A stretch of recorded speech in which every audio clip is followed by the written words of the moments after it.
मोदते कल्याणाद्भुतगात्राय कामितार्थप्रदायिने श्रीमद्वेङ्कटनाथाय श्रीनिवासाय ते नमः। वेङ्कटाद्रिसमं स्थानं ब्रह्माण्डे नास्ति किञ्चन वेङ्कटेशसमो देवो न भूतो न भविष्यति।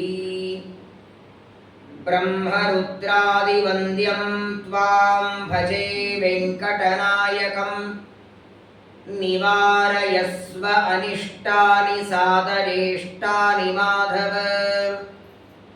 श्रीवेङ्कटेशं लक्ष्मीशम् अनिष्टघ्नम् अभीष्टदम् चतुर्मुखेरतनयं श्रीनिवासं भजे निशम्।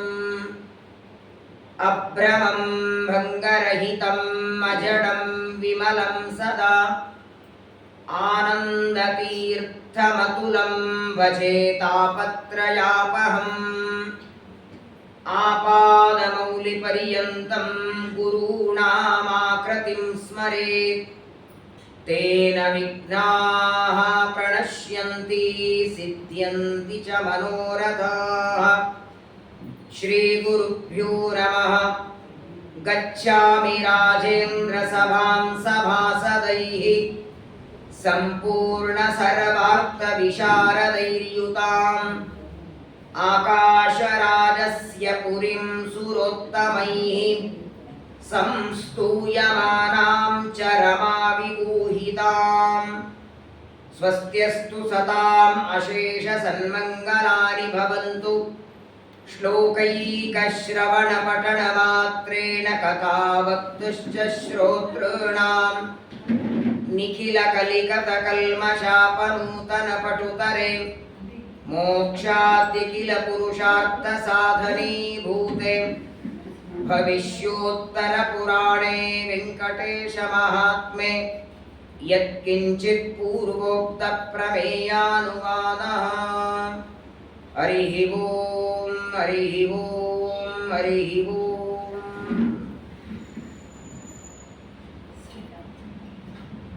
ಶ್ರೀಗುರುಭ್ಯೋ ನಮಃ. ಪರಾಭವ ನಾಮ ಸಂವತ್ಸರದ ವೈಶಾಖ ಶುದ್ಧ ದಶಮಿ ನಾಳೆ ದಿನ ಶ್ರೀನಿವಾಸನ ಮದುವೆಯ ವಾರ್ಷಿಕೋತ್ಸವ. ನಮ್ಮೆಲ್ಲರ ಜೀವನದಲ್ಲಿ ಮದುವೆ ಒಂದೇ ಬಾರಿ ಆಗೋದು. ಆ ಮದುವೆ ಮಾಡಿಕೊಂಡ ದಿನವನ್ನ ಮದುವೆ ವಾರ್ಷಿಕ ದಿನ ಅಂತ ಪ್ರತಿ ವರ್ಷ ಆಚರಣೆ ಮಾಡ್ತೇವೆ. ವರ್ಷ ವರ್ಷ ಯಾರು ಮದುವೆ ಮಾಡ್ಕೊಳ್ಳೋದಿಲ್ಲ. ಒಬ್ಬ ವ್ಯಕ್ತಿಗೆ 2 ಬಾರಿ ಮದುವೆಯಾಗತ್ತೆ. ಖುಷಿ ಆಯ್ತು ನೋಡಿ. 2 ಬಾರಿ ಮದುವೆ ಅಂದ್ರೆ ಆ ಹೆಂಡತಿ ಜೊತೆಗೇನೆ. ಮೊದಲನೇದ್ದು 20-28ನೇ ವರ್ಷಕ್ಕೆ, ಅದು ಸಂಸಾರಕ್ಕಾಗಿ. ಅದೇ ದಂಪತಿಗಳದು 60 ವರ್ಷಕ್ಕೊಮ್ಮೆ ಮದುವೆ ಆಗತ್ತೆ, ಷಷ್ಠಿ ಪೂರ್ತಿ ಮಾಡಿದಾಗ. ಯಾಕೆ ಹೇಳಿ? 2 ಮದುವೆ ಯಾಕೆಂದ್ರೆ ಪ್ರಾರಂಭದಲ್ಲಿ ಮಾಡಿಕೊಂಡ ಮದುವೆ ಅದು ಸಂಸಾರಕ್ಕಾಗಿ. ಸಂಸಾರ ರಥವನ್ನ ಎಳೆಯೋದಕ್ಕೆ ರಥಕ್ಕೆ 2 ಗಾಲಿ ಬೇಕು, ಒಂದು ಗಂಡ ಒಂದು ಹೆಂಡತಿ. 60ನೇ ವರ್ಷಕ್ಕೆ ಯಾಕೆ ಅಂದ್ರೆ ನಿನ್ನ ಜವಾಬ್ದಾರಿ ಎಲ್ಲ ಮುಗಿದಾಗಿದೆ. ಮಕ್ಕಳಾಯಿತು, ಮೊಮ್ಮಕ್ಕಳಾಯಿತು, ಅವರಿಗೆಲ್ಲ ಒಪ್ಪಿಸಿದ್ದಾಯಿತು. ಇನ್ಮೇಲಾದರೂ ಸಾಧನ ಮಾರ್ಗಕ್ಕೆ ನಡೀರಿ. ಇರುವ ಸಮಯವನ್ನ ಪಾಠಕ್ಕೆ, ಪ್ರವಚನಕ್ಕೆ, ಪರಮಾತ್ಮನ ಚಿಂತನೆಗೆ ಹೆಚ್ಚು ಅವಕಾಶ ಕೊಡಬೇಕು ಅಂತ 2ನೇ ಮದುವೆಯನ್ನ 60ನೇ ವರ್ಷಕ್ಕೆ. ವಾಸ್ತವಿಕ ಷಷ್ಠಿ ಪೂರ್ತಿ ಎಷ್ಟು ವೈಭವ ಹೇಳಿದ್ದಾರೆ ಗೊತ್ತಾ? ಎಲ್ಲ ಮಾಡಬೇಕಂತೆ. ಮದುವೆಯಲ್ಲಿ ಮಾಡಿದಂತೆ ಅಕ್ಷತಾರೋಪಣ, ಮಾಂಗಲ್ಯ ಬಂಧನ, ಲಾಜಾ ಹೋಮ ಎಲ್ಲ ಇದೆ. ಸುಮ್ಮನೆ ಅಷ್ಟು 60 ವರ್ಷ ಶಾಂತಿ ಅಂತ 60 ದೀಪ ಹಚ್ಚಿಬಿಡ್ತಾರೆ, ಆಯ್ತು. ಆದರೆ ನೋಡಿ, ಇಡೀ ಜಗತ್ತಿನೊಳಗೆ ಪ್ರತಿನಿತ್ಯ ಮದುವೆ ಮಾಡಿಕೊಳ್ಳೋ ವ್ಯಕ್ತಿ ಅಂದ್ರೆ ದೇವರೊಬ್ಬನೇ. ನಿತ್ಯೋತ್ಸವೋ ಭವೇತ್ ತೇಷಾಂ ನಿತ್ಯಶ್ರೀ ನಿತ್ಯ ಮಂಗಳಂ. ವರ್ಷಕ್ಕೆ 1 ದಿನ ವಾರ್ಷಿಕೋತ್ಸವ ಮಾಡಿಕೊಳ್ಳೋರು ನಾವಾದರೆ ಪ್ರತಿನಿತ್ಯ ಪ್ರಾಯ TTD ಚಾನಲ್ನಲ್ಲಿ ನೋಡಿರ್ತೀರಾ, ಪ್ರತಿನಿತ್ಯನೂ ಹಾಕ್ತಾರೆ, ಲೈವ್ ಇರತ್ತೆ ನೋಡಿ, 12 ಗಂಟೆಗೆ ನೋಡಿ. ಪ್ರತಿನಿತ್ಯ ಮಧ್ಯಾಹ್ನ 12 ಗಂಟೆಗೆ ತಿರುಪತಿಯಿಂದ ಶ್ರೀನಿವಾಸ ಕಲ್ಯಾಣದ ಲೈವ್ ಹಾಕ್ತಾರೆ. ಅಷ್ಟೇ ಯಾಕೆ, ಇವತ್ತು ಮನೆ ಮನೆಗಳಲ್ಲಿ ಕಲ್ಯಾಣೋತ್ಸವ ಮಾಡಿಸ್ತಾರೆ. ತಮ್ಮ ಮದುವೆಯ ವಾರ್ಷಿಕೋತ್ಸವದ ದಿನ ಪರಮಾತ್ಮನ ಕಲ್ಯಾಣೋತ್ಸವವನ್ನು ಮಾಡುವಂತಹ ಸಂಪ್ರದಾಯ ಇವತ್ತಿಗೂ ನಡೆದು ಬಂದಿದೆ. ದೇವರಲ್ಲಿ ನೋಡಿ, ಶ್ರೀನಿವಾಸ ಇವನು ಮದುವೆ ಸ್ಪೆಷಲಿಸ್ಟ್. ಇವ ಹೆಂಗೆ ಕಿಡ್ನಿ ಸ್ಪೆಷಲಿಸ್ಟು, ಲಿವರ್ ಸ್ಪೆಷಲಿಸ್ಟು ಅಂತ ಡಾಕ್ಟರ್ಗಳು ಇರ್ತಾರಲ್ಲ, ಹಾಗೆ ವಿವಾಹ ಸ್ಪೆಷಲಿಸ್ಟ್ ಶ್ರೀನಿವಾಸ, ಸಂತಾನ ಸ್ಪೆಷಲಿಸ್ಟ್ ಗೋಪಾಲಕೃಷ್ಣ, ಆರೋಗ್ಯ ಸ್ಪೆಷಲಿಸ್ಟ್ ಧನ್ವಂತರಿ, ಸಮಸ್ತ ಭಯ ನಿವಾರಣೆ ಮಾಡೋದು ನರಸಿಂಹ, ಜ್ಞಾನ ಭಕ್ತಿಯನ್ನು ಕೊಡೋದು ವೇದವ್ಯಾಸ, ಸ್ಮರಣ ಶಕ್ತಿ ಕೊಡೋದು ಹಯಗ್ರೀವ. ಇದೆಲ್ಲ ಪರಮಾತ್ಮನ ಒಂದೊಂದು ರೂಪಗಳನ್ನ ಒಂದೊಂದು ಕಾಲದಲ್ಲಿ ನಾವು ಸ್ಮರಣೆ ಮಾಡಬೇಕು.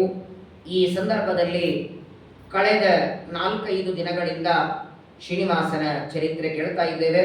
ವಾಸ್ತವಿಕವಾಗಿ ಈ 4:54ನೇ ದಿವಸ, ನಾಳೆ 5ನೇ ದಿವಸ ಮಂಗಳ ಮಾಡಬೇಕಾಗಿದೆ. ನಿಜವಾಗಿ ವೈಶಾಖ ಶುದ್ಧ ಪ್ರತಿಪದೆಯಿಂದ ದಶಮಿವರೆಗೆ ಕೇಳಬೇಕು. 10 ದಿವಸ ಕೇಳಿದ್ರೆ ಮುಗಿತದೆ ಅನ್ಕೋಬೇಡಿ, ಯಾವಾಗಾದ್ರೂ ನಾವೇ ಮುಗಿಸ್ಬೇಕು. ಅದನ್ನ ಯಾವಾಗಲೂ ಗ್ರಂಥ ಮುಗಿಯೋದಿಲ್ಲ, ಅದು ನಾವೇ ಮುಗಿಸ್ಬೇಕು. ಆದರೆ 5 ದಿನದ ಬದಲಾಗಿ 10 ದಿನ ಇದ್ರೆ ಸ್ವಲ್ಪ ವಿಶೇಷವಾಗಿ ಆ ಪರ್ವತದಲ್ಲಿರುವ ಅನೇಕ ವಿಚಾರಗಳನ್ನ ಕೇಳೋದಕ್ಕೆ ಸಿಗುತ್ತದೆ. ಪರಮಾತ್ಮನ ಸಂಕಲ್ಪ ಇದ್ರೆ ಮುಂದಿನ ವರ್ಷ ಮತ್ತೆ ಮಾಡೋಣ ಅಂತೆ. ನಿಮ್ಮ ಮಗಳ ಮದುವೆ ಆಗತ್ತೆ, ಮಗಳು ಹಳೆಯ ಇಬ್ಬರು ಇಲ್ಲಿ ಬರ್ತಾರೆ, ಮಗಳು ಹಳೆಯ ಬರ್ತಾರೆ, ಅವ್ರಿಗೆ ಮಗ ಆಗ್ಬೇಕಲ್ಲ, ಅದಕ್ಕೆ ಮತ್ತೆ ಶ್ರೀನಿವಾಸ ಕಲ್ಯಾಣ. ನೋಡಿ, ದೇವರ ಕಥೆಗೆ ನಮ್ಗೇನೋ ಆಗಬೇಕು ಅಂತ ಮಾಡಿಸ್ಬೇಕಿಲ್ಲ. ಹಸಿವೆ ಆಗಿದೆ ಅಂದ್ರೆ ಅಡಿಗೆ, ಹಂಗೆ ಪ್ರವಚನಕ್ಕೆ, ಪಾಠಕ್ಕೆ, ದೇವರ ಕಲ್ಯಾಣೋತ್ಸವಕ್ಕೆ ನಮಗೇನು ಅಪೇಕ್ಷೆ ಇದ್ರೆ ಮಾತ್ರ ಮಾಡಿಸೋದಲ್ಲ, ಅದು ನಮ್ಮ ಕರ್ತವ್ಯ. ಅದು ವಿಚಾರ ಮಾಡಿ, ಅತೀ ಸಣ್ಣ ಉಪಕಾರ ಮಾಡಿದ ವ್ಯಕ್ತಿಯ ಮನಸ್ಸನ್ನ ಸಂತೋಷ ಪಡಿಸ್ಬೇಕು. ಯಾರ್ದೋ ಮನೆಗೆ ನೀವು ಹೋದಾಗ ಕೋಸಂಬರಿ ಪಾನಕ ಕೊಟ್ಟಿರ್ತಾರೆ, ಅಷ್ಟಕ್ಕೆ ನಿಮಗೆ ಅವ್ರ ಮೇಲೆ ಪ್ರೀತಿ ಬರ್ತದೆ. ಅವ್ರ ಮನೆಗೆ ಬಂದಾಗ ಅವರನ್ನ ಸಂತೋಷ ಪಡಿಸ್ಬೇಕು ಅಂತ ಅನಿಸುತ್ತೋ ಇಲ್ಲೋ?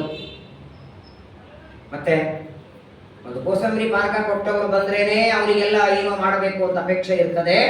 ಇಷ್ಟು ದೊಡ್ಡ ದೇಹ, ಇಂದ್ರಿಯ, ಬುದ್ಧಿ, ಮನಸ್ಸು, ಅನ್ನ, ನೀರು, ಏನೆಲ್ಲ ನಮ್ಮ ಜೀವನಕ್ಕೆ ದೇವರು ಕೊಟ್ಟಿಲ್ಲ ಹೇಳಿ. ಹೋಗ್ಬನ್ನಿ, ನಾಳೆ ಭಾನುವಾರ ಪ್ರಾಯ ಎಲ್ಲರಿಗೂ ರಜೆ ಇರುತ್ತೆ ಅಲ್ವಾ?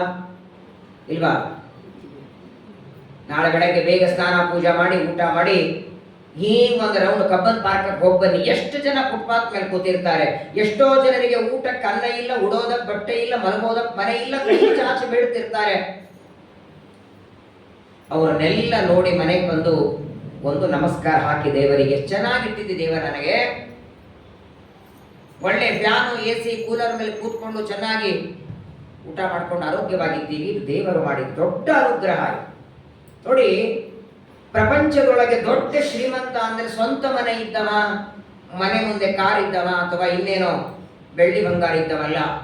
ಸರಿಯಾಗಿ ಊಟ ಮಾಡಿದ ಅನ್ನ ಜೀರ್ಣವಾಗ್ತದೆ, ಆರೋಗ್ಯವಾಗಿದ್ದೀರಿ. 60-70 ವರ್ಷ ಆದರೂ ತಲೆ ಬುದ್ಧಿ ಕೆಟ್ಟೋಗಿಲ್ಲ. ಮೈಕ್ ನೋಡಿ ಮೈಕೆ ಅಂತೀರಿ ಅಂದ್ರೆ ನೀವು ಒಳ್ಳೆ ಬುದ್ಧಿವಂತರು, ಯೋಗ್ಯರು ಅಂತ ಅರ್ಥ. 60 ಆದ್ರೆ ಅರಳು ಮರಳು ಅಂತಾರೆ ನೋಡಿ. ಇಷ್ಟು ಚೆನ್ನಾಗಿ ಆರೋಗ್ಯವಾಗಿ ನಾವೆಲ್ಲ ಇದ್ದೇವೆ, ಪರಮಾತ್ಮನ ಅನುಗ್ರಹ ಅದು. ಆ ಉಪಕಾರದ ಸ್ಮರಣೆಗೆ ಪ್ರತಿ ವರ್ಷ ತಪ್ಪದೆ ಈ ಶ್ರೀನಿವಾಸನ ಚರಿತ್ರೆಯನ್ನ ಕೇಳಬೇಕು. ವೈಶಾಖ ಮಾಸದಲ್ಲಿ ದೇವರು ಮದುವೆ ಮಾಡಿಕೊಂಡದ್ದು. ಮದುವೆ ಮಾಡಿಕೊಂಡು 6 ತಿಂಗಳ ನಂತರದಲ್ಲಿ ಪರ್ವತವನ್ನ ಏರಿದ.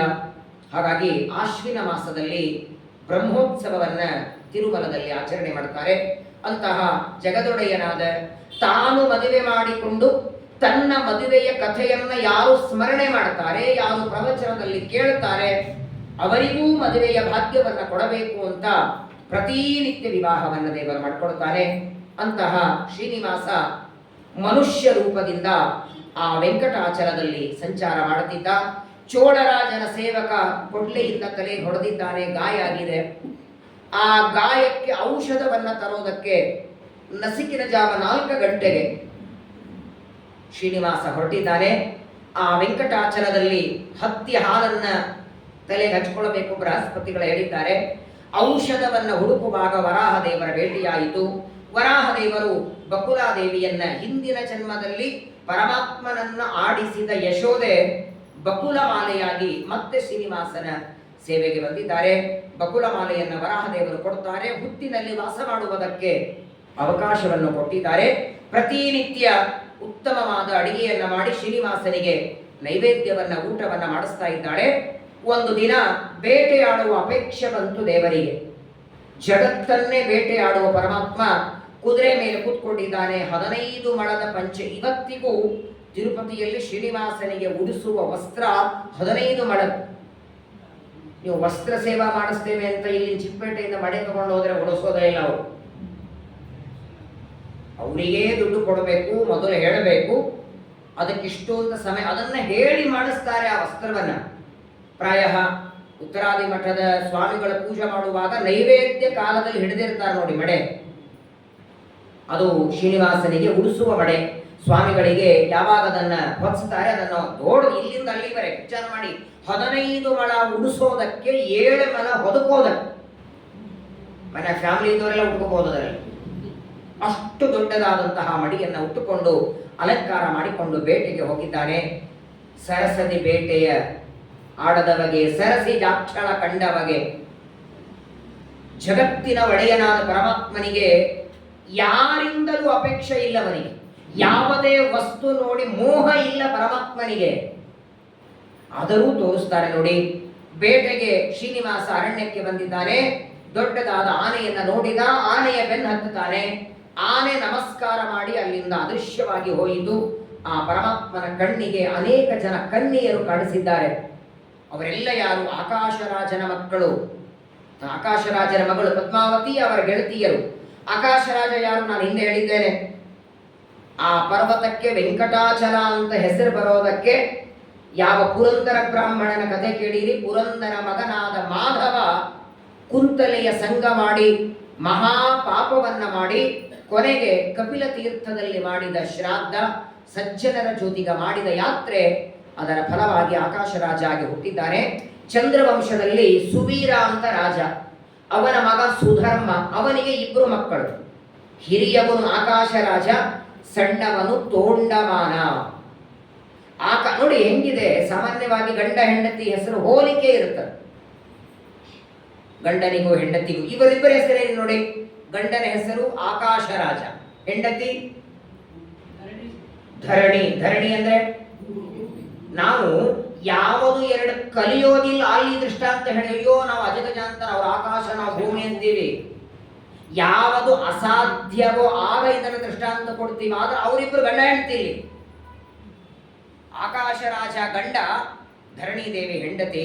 ಆಕಾಶರಾಜನಿಗೆ ಅನೇಕ ವರ್ಷ ಮಕ್ಕಳಾಗಲಿಲ್ಲ. ಒಂದು ದಿನ ಬೃಹಸ್ಪತ್ಯಾಚಾರ್ಯರನ್ನು ಕರೆದು ಹೇಳ್ತಾನೆ, ಸಂತಾನ ಇಲ್ಲ, ದೊಡ್ಡದಾದ ರಾಜ್ಯ, ಕುದುರೆ, ಆನೆ, ಬೆಳ್ಳಿ, ಬಂಗಾರ ಎಲ್ಲ ಇದೆ, ಸಂತಾನಕ್ಕಾಗಿ ಏನಾದರೂ ಉಪಾಯ ಹೇಳಿ ಎಂದಾಗ ಪುತ್ರ ಕಾಮೇಷ್ಟಿ ಯಾಗ ಮಾಡುವಂತ ಬೃಹಸ್ಪತಿಗಳು ಆಜ್ಞೆ ಮಾಡ್ತಾರೆ. ಇನ್ನು ಆಕಾಶರಾಜ ಯಜ್ಞ ಮಾಡಿಲ್ಲ ನೋಡಿ. ಹಿಂದಿನ ಕಾಲದಲ್ಲಿ ಯಜ್ಞ ಮಾಡಬೇಕಾದರೆ ಆ ಯಜ್ಞಕ್ಕಾಗಿ ಮೊದಲು ಭೂಮಿಯನ್ನು ಶುದ್ಧ ಮಾಡ್ತಿದ್ದಾರೆ. ಎಲ್ಲೋ ಒರೆಸಿ 2 ಕುಂಡ ಹಾಕಿ ಹೋಮ ಇಲ್ಲ.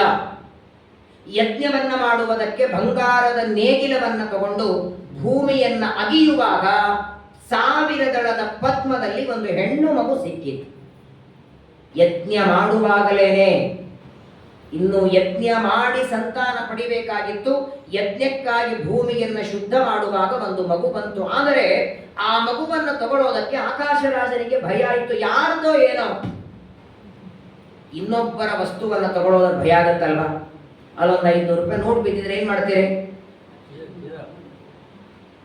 ಅಲ್ವಾ? ಮೊದಲು ಆಚೆ ಈಚೆ ನೋಡ್ತೀರ, ನಮ್ಮನ್ನು ಯಾರು ನೋಡ್ತಿದ್ದಾರೋ ಇಲ್ಲೋ ಅಂತ. ನಾವು ತಗೊಂಡದನ್ನು ಯಾರು ನೋಡ್ತಿದ್ದಾರೋ, ಅಕಸ್ಮಾತ್ ಯಾರು ನೋಡ್ತಿದ್ರೆ ಅಯ್ಯೋ ನಂದೇ ನೋಡು ಮೊನ್ನೆ ಬಿದ್ದಿತ್ತು ಅಂತ ಯಾರಿಗೂ ಹೇಳ್ಬಿಡ್ತಾನೆ. ಅಂದ್ರೆ ಅವ್ರಿಗೆ ಡೌಟ್ ಬರಬಾರ್ದು. ಎಂಥ ವ್ಯಕ್ತಿ ನೋಡಿ ಆಕಾಶರಾಜ. ಪುತ್ರಕಾಮೇಷ್ಟಿ ಯಾಗ ಮಾಡುವುದಕ್ಕಾಗಿ ಭೂಮಿಯನ್ನು ಶುದ್ಧ ಮಾಡುವಾಗ ಹೆಣ್ಣು ಮಗು ಸಿಕ್ಕರೆ ತಗೊಳ್ಳೇ ಇಲ್ಲ ಅದನ್ನ. ಯಾರದು ಮಗು ಏನು ಅಂತ ವಿಚಾರ ಮಾಡುವಾಗ ಆಕಾಶವಾಣಿ ಆಗತ್ತೆ, ಈ ಮಗುವನ್ನ ನೀನೇ ಲಾಲನೆ ಪೋಷಣೆ ಮಾಡು, ಇವಳು ನಿನ್ನ ಮಗಳು, ಇವಳನ್ನ ಮನೆ ಕರ್ಕೊಂಡು ಹೋಗು. ಆ ಮಗಳು ಮನೆಗೆ ಬಂದ ಮರುಕ್ಷಣದಲ್ಲಿ ನೋಡಿ ಹೇಗಿರ್ತದೆ. ಅವತ್ತಿನವರೆಗೆ ಸಂತಾನ ಇಲ್ಲ. ಆ ಮಗು ಮನೆಗೆ ಕಾಲಿಟ್ಟ ಗಳಿಗೆ ಆಕಾಶರಾಜನ ಹೆಂಡತಿ ಗರ್ಭಿಣಿಯಾಗ್ತಾಳೆ. ಒಟ್ಟಾರೆ ಇಬ್ಬರು ಮಕ್ಕಳು. ಈ ಪದ್ಮದಲ್ಲಿ ಸಿಕ್ಕ ಕನ್ಯೆ ಏನಿದೆ ಇವಳನ್ನೇ ಪದ್ಮಾವತಿ ಅಂತ ಹೆಸರು. ಮುಂದೆ ಆಕಾಶರಾಜನ ಹೆಂಡತಿ ಗರ್ಭಿಣಿಯಾಗಿ ಒಬ್ಬ ಮಗ ಹುಟ್ಟುತ್ತಾನೆ. ಸಾಕ್ಷಾತ್ ಚಂದ್ರ ಮಗನಾಗಿ ಬರ್ತಾನೆ. ಚಂದ್ರ ಲಕ್ಷ್ಮೀದೇವಿಗೆ ತಮ್ಮನಾಗಿ 2 ಬಾರಿ ಬಂದಿದ್ದಾನೆ. ಒಂದು ಸಮುದ್ರ ಮಥನ ಕಾಲದಲ್ಲಿ ಸಮುದ್ರದಿಂದ ಲಕ್ಷ್ಮೀದೇವಿಯ ಆವಿರ್ಭಾವ ಆದ ಮೇಲೆ ಆನಂತರ ಚಂದ್ರನ ಅವತಾರ ಆಗತ್ತೆ, ಭಾಗವತಲ್ಲಿ ಕೇಳುತ್ತೇವೆ. ಇಲ್ಲಿ 2ನೇ ಬಾರಿ ಪದ್ಮಾವತಿಯ ತಮ್ಮ ವಸುಧಾನ ಅಂದ್ರೆ ಬೇರೆ ಯಾರಲ್ಲ, ಚಂದ್ರ. ಪ್ರಾಯ ನೋಡಿ ಜಗತ್ತಿನೊಳಗೆ ತಾಯಿಯ ಅಣ್ಣ ತಮ್ಮಂದರನ್ನ ಮಾಮ ಅಂತ ಕರೆಯೋದಲ್ವಾ? ಯಾಕೆ ಚಂದ್ರನನ್ನ ಮಾಮ ಅಂತ ಬಂತು ಗೊತ್ತಾ? ಚಂದಮಾಮ ಚಂದಮಾಮ ಅಂತ ಯಾಕೆ ಬಂತು? 2 ಬಾರಿ ಲಕ್ಷ್ಮಿಗೆ ತಮ್ಮನಾದದ್ದಕ್ಕೆ ಸೂರ್ಯನನ್ನ ಮಾಮ ಅಂತ ಯಾರು ಕರೀಲಿಲ್ಲ. ಇವತ್ತು ಮಕ್ಕಳಿಗೆ ನೀವು ಅನ್ನ ತಿನ್ನಿಸಬೇಕಾದರೂ ಚಂದಮಾಮ ಅಂತೀರ. ಅವನು ಮಾಮ ಆದದ್ದೇ ಲಕ್ಷ್ಮೀ ದೇವಿಯ ತಮ್ಮನಾದದ್ದರಿಂದ ವಸುಧಾನ ಅಂತ ಹುಟ್ಟಿ ಬರ್ತಾನೆ. ಮಗಳಿಗೆ ಪದ್ಮಾವತಿ, ಮಗನಿಗೆ ವಸುಧಾನ ಅಂತ ನಾಮಕರಣ ಮಾಡ್ತಾರೆ. ಆಕಾಶರಾಜನ ಮಗಳಾದ ಪದ್ಮಾವತಿ 16 ವರ್ಷದ ತರುಣಿಯ ಆ ಪದ್ಮಾವತಿ ತನ್ನ ಗೆಳತಿಯರ ಜೊತೆಗೆ ಅರಣ್ಯಕ್ಕೆ ಹೂ ತರೋದಕ್ಕೆ ಬಂದಿದ್ದಾಳೆ. ಅಲ್ಲಿ ಪದ್ಮಾವತಿ ಶ್ರೀನಿವಾಸರ ಮೊದಲನೇ ಭೇಟಿಯಾಯಿತು. ಇಬ್ಬರ ಮಧ್ಯದಲ್ಲಿ ಪರಸ್ಪರ ಮಾತುಗಳಾಗತ್ತೆ. ಶ್ರೀನಿವಾಸ ಅಂತಾನೆ, ನಾನು ಮದುವೆ ಆಗದಿರುವ ವರ, ನೀನು ಮದುವೆ ಆಗದಿರುವ ಕನ್ಯಾ, ನಿನ್ನನ್ನು ವಿವಾಹ ಮಾಡಿಕೊಳ್ಳುತ್ತೇನೆಂದಾಗ ಕೋಪ ಬಂತು. ಲಕ್ಷ್ಮೀದೇವಿಗೆ ಕೋಪ ಇದೆಯಾ? ಪರಮಾತ್ಮನಿಗೂ ಕೋಪ ಇಲ್ಲ. ಆದರೆ ಅಲ್ಲೊಂದು ವಿಚಿತ್ರ, ಅದಕ್ಕೆ ನಾನು ಮೊದಲೇ ಹೇಳಿದೆ, ಪುರಾಣಗಳಲ್ಲಿ ಸಾತ್ವಿಕ, ರಾಜಸ, ತಾಮಸ. ಈ ಪುರಾಣ ಇದು ರಾಜಸ ಪುರಾಣ. ಇಲ್ಲೆಲ್ಲ ಕಥೆಗಳು ನಿಮಗೆ ಗೊಂದಲ ಆಗತ್ತೆ. ಹೆಜ್ಜೆ ಹೆಜ್ಜೆಗೂ ಮಧ್ವಾಚಾರ್ಯರ ಅನುಗ್ರಹ ಬೇಕು. ಇಲ್ಲಾಂದ್ರೆ ಅನೇಕ ವಿಚಾರಗಳು, ತಪ್ಪು ಕಲ್ಪನೆಗಳು ಬರ್ತದೆ. ಪದ್ಮಾವತಿಗೆ ಕೋಪ ಬಂತು. ಅಲ್ಲಿ ಬಿದ್ದ ಕಲ್ಲುಗಳನ್ನೆಲ್ಲ ತಗೊಂಡು ಗೆಳತಿಯರ ಜೊತೆಗೆ ಸೇರಿ ಆ ಶ್ರೀನಿವಾಸನ ಮೇಲೆ ವೃಷ್ಟಿ ಮಾಡ್ತಾರೆ. ಚೆನ್ನಾಗಿದ್ರೆ ಪುಷ್ಪವೃಷ್ಟಿ, ಇಲ್ಲ ಅಂದ್ರೆ ಜಗತ್ತಿನ ನಿಯಮನೇ ಹಂಗೆ ಅಲ್ವೇ? ಇಷ್ಟ ಆಯಿತು ಅಂದ್ರೆ ಪುಷ್ಪವೃಷ್ಟಿ ಆಗತ್ತೆ, ಇಲ್ಲ ಅಂದ್ರೆ ಕಲ್ಲಿನ ವೃಷ್ಟಿ ಆಗತ್ತೆ. ಪದ್ಮಾವತಿಯ ಮನಸ್ಸಿಗೆ ನೋವಾದದ್ದಕ್ಕೆ ಕಲ್ಲನ್ನು ತಗೊಂಡು ಎಸಿತಾರೆ. ಆದರೆ ವಾಯುದೇವರು, ಕುದುರೆಯ ರೂಪದಲ್ಲಿ ಬಂದ ವಾಯುದೇವರಂತಾರೆ, ನನ್ನ ಕೆಲಸ ಇಲ್ಲಿವರೆಗೆ ಮಾತ್ರ. ದೇವರ ಆಜ್ಞೆ ಇತ್ತು, ಪದ್ಮಾವತಿಯ ಮುಂದೆ ನನ್ನನ್ನು ಬಿಟ್ಟು ನಿನ್ನ ಸೇವೆ ಇಲ್ಲಿಗೆ ಮುಗಿಸ್ಬಿಡು. ವಾಯುದೇವರು ಕುದುರೆಯ ರೂಪದಲ್ಲಿ ಬಂದವರು ತಮ್ಮ ದೇಹವನ್ನ, ಅರ್ಥಾತ್ ಕುದುರೆಯ ಶರೀರವನ್ನ ಬಿಟ್ಟು ವಾಯುದೇವರು ಮತ್ತೆ ಸತ್ಯಲೋಕಕ್ಕೆ ಹೋಗಿಬಿಟ್ರಂತ. ಶ್ರೀನಿವಾಸ ಆ ಪದ್ಮಾವತಿಯ ಗೆಳತಿಯರಿಂದ ಹೊಡೆಸ್ಕೊಂಡು ಮನೆಗೆ ಬಂದಿದ್ದಾನೆ. ಚೈತ್ರ ಮಾಸ, ಪ್ರಚಂಡ ಬಿಸಿಲು, ಕಂಬಳಿ ಹೊದ್ದು ಮಲಗಿದ್ದಾನೆ. ಬಕುಲಾದೇವಿ ಅಡಿಗೆ ಮಾಡಿ ಕರ್ಕೊಂಡು ಬರ್ತಾಳೆ, ಊಟಕ್ಕೆ ಎಬ್ಬಿಸ್ತಾಳೆ. ಊಟಕ್ಕೆ ಕೂತಿದ್ದಾನೆ. ಏನಾಯಿತು ಅಂತ ಕೇಳ್ತಾಳೆ. ಎಲ್ಲ ವೃತ್ತಾಂತ ಹೇಳಿದ. ಅರಣ್ಯದಲ್ಲಿ ಒಂದು ಕನ್ಯೆಯನ್ನು ನೋಡಿದ್ದೇನೆ, ಆಕಾಶರಾಜನ ಮಗಳಾದ ಪದ್ಮಾವತಿ, ಅವಳ ಜೊತೆಗೆ ವಿವಾಹ ಮಾಡಿಸು ಅಂತಾನೆ ತಾಯಿಗೆ. ಬಕುಲಾದೇವಿ ಅಂತಾಳೆ, ಆ ಕನ್ಯೆ ಯಾರು? ಹಿಂದಿನ ಜನ್ಮದಲ್ಲಿ ಯಾರ ಮಗಳವಳು? ಅವಳನ್ನೇ ಮದುವೆಯಾಗುವ ಅಪೇಕ್ಷೆ ಯಾಕೆ? ಅದಕ್ಕೆ ಪರಮಾತ್ಮ ಆ ಪದ್ಮಾವತಿಯ ಹಿಂದಿನ ಜನ್ಮದ ಕಥೆ, ಇದೇ ಪದ್ಮಾವತಿ ತ್ರೇತಾಯುಗದಲ್ಲಿ ವೇದವತಿ ಅಂತಾಗಿ ಅಗ್ನಿದೇವರ ಮಗಳು 1 ವರ್ಷ ರಾವಣನ ಅಂತಃಪುರದಲ್ಲಿ ಅಶೋಕವನದಲ್ಲಿ ರಾವಣ ಕೊಟ್ಟ ದುಃಖ ಸಹಿಸಿದವಳು ಇವಳು, ಸೀತಾದೇವಿ ಅಲ್ಲ. ರಾವಣ ಅಪಹಾರ ಮಾಡಿದ್ದು ಸೀತಾದೇವಿ ಅನ್ನಲ್ಲ. ಯಾವಾಗ ರಾವಣ ಭಿಕ್ಷೆ ಬೇಡೋದಕ್ಕೆ ಬಂದ, ಸೀತಾದೇವಿ ಭಿಕ್ಷೆ ಹಾಕಬೇಕು. ರಾವಣ ಬಂದು ಸೀತೆಯನ್ನ ಮುಟ್ಟಿ ರಥದಲ್ಲಿ ಕೂಡಿಸಬೇಕು. ಅಷ್ಟೊತ್ತಿಗೆ ರುದ್ರದೇವರು ಬಂದ್ರ. ಕೈಲಾಸ ಪರ್ವತದಿಂದ ರುದ್ರದೇವರು ಬಂದಾಕ್ಷಣ ರಾವಣ ನಮಸ್ಕಾರ ಮಾಡ್ತಾರೆ, ಪರಮ ಭಕ್ತ. ರುದ್ರದೇವರಂತಾರೆ, ಏನ್ ಮಾಡ್ತಿದ್ದಿ? ಇಲ್ಲ, ಈ ಸೀತೆ ಗಂಡ ರಾಮನನ್ನ ತಂಗಿ ಶೂರ್ಪಣಕೆಯನ್ನ ಅವಮಾನ ಮಾಡಿದ್ದಾನೆ, ಅವರ ಹೆಂಡತಿಯನ್ನ ಒಯ್ಯಬೇಕು ಅಂತ ಬಂದಿದ್ದೇನೆ. ಇಲ್ಲ ಅಂದ್ರು ರುದ್ರದೇವರು. ಅವಳಲ್ಲ, ನಿಜವಾದ ಸೀತೆ ಇಲ್ಲಿದ್ದಾಳೆ ಅಂತ ರುದ್ರದೇವರೇ ಹೇಳ್ತಾರೆ. ಅಗ್ನಿದೇವರ ಮಗಳಾದ ವೇದವತಿಯನ್ನ ರಾವಣ ಒಯ್ಯುವಂತೆ ಪ್ರಚೋದನೆ ಮಾಡಿದ್ದು ರುದ್ರದೇವರು. ಆ 1 ವರ್ಷ ವೇದವತಿ ರಾವಣನ ಅಂತಃಪುರದಲ್ಲಿ ಇರುವಾಗ, ಆ 1 ವರ್ಷ ಸೀತಾದೇವಿ ಕೈಲಾಸ ಪರ್ವತದಲ್ಲಿ ಪಾರ್ವತಿ ಪರಮೇಶ್ವರರಿಂದ ಪೂಜೆಯನ್ನು ಸ್ವೀಕಾರ ಮಾಡ್ತಿಲ್ಲ. ಆ ಸಂದರ್ಭದಲ್ಲೇನೆ ಪಾರ್ವತಿ ದೇವಿ ಪ್ರಶ್ನೆ ಕೇಳ್ತಾಳೆ, ಕೇನೋಪಾಯೇನ ಲಘುನಾ ವಿಷ್ಣೋರ್ ನಾಮ ಸಹಸ್ರಕಂ ಪಠ್ಯ ಪಠ್ಯತೆ ಪಂಡಿತೈರ್ನಿತ್ಯಂ ಶ್ರೋತುಮಿಚ್ಛಾಮ್ಯಹಂ ಪ್ರಭೋ. ಸಮಗ್ರ ವಿಷ್ಣು ಸಹಸ್ರನಾಮ ಅರ್ಧ ಗಂಟೆ ಬೇಕು, 25-30 ನಿಮಿಷ. ಅದು ಭಯಪಾಠ ಇದ್ರೆ ಪುಸ್ತಕ ನೋಡಿದ್ರೆ 40 ನಿಮಿಷ ಬೇಕು.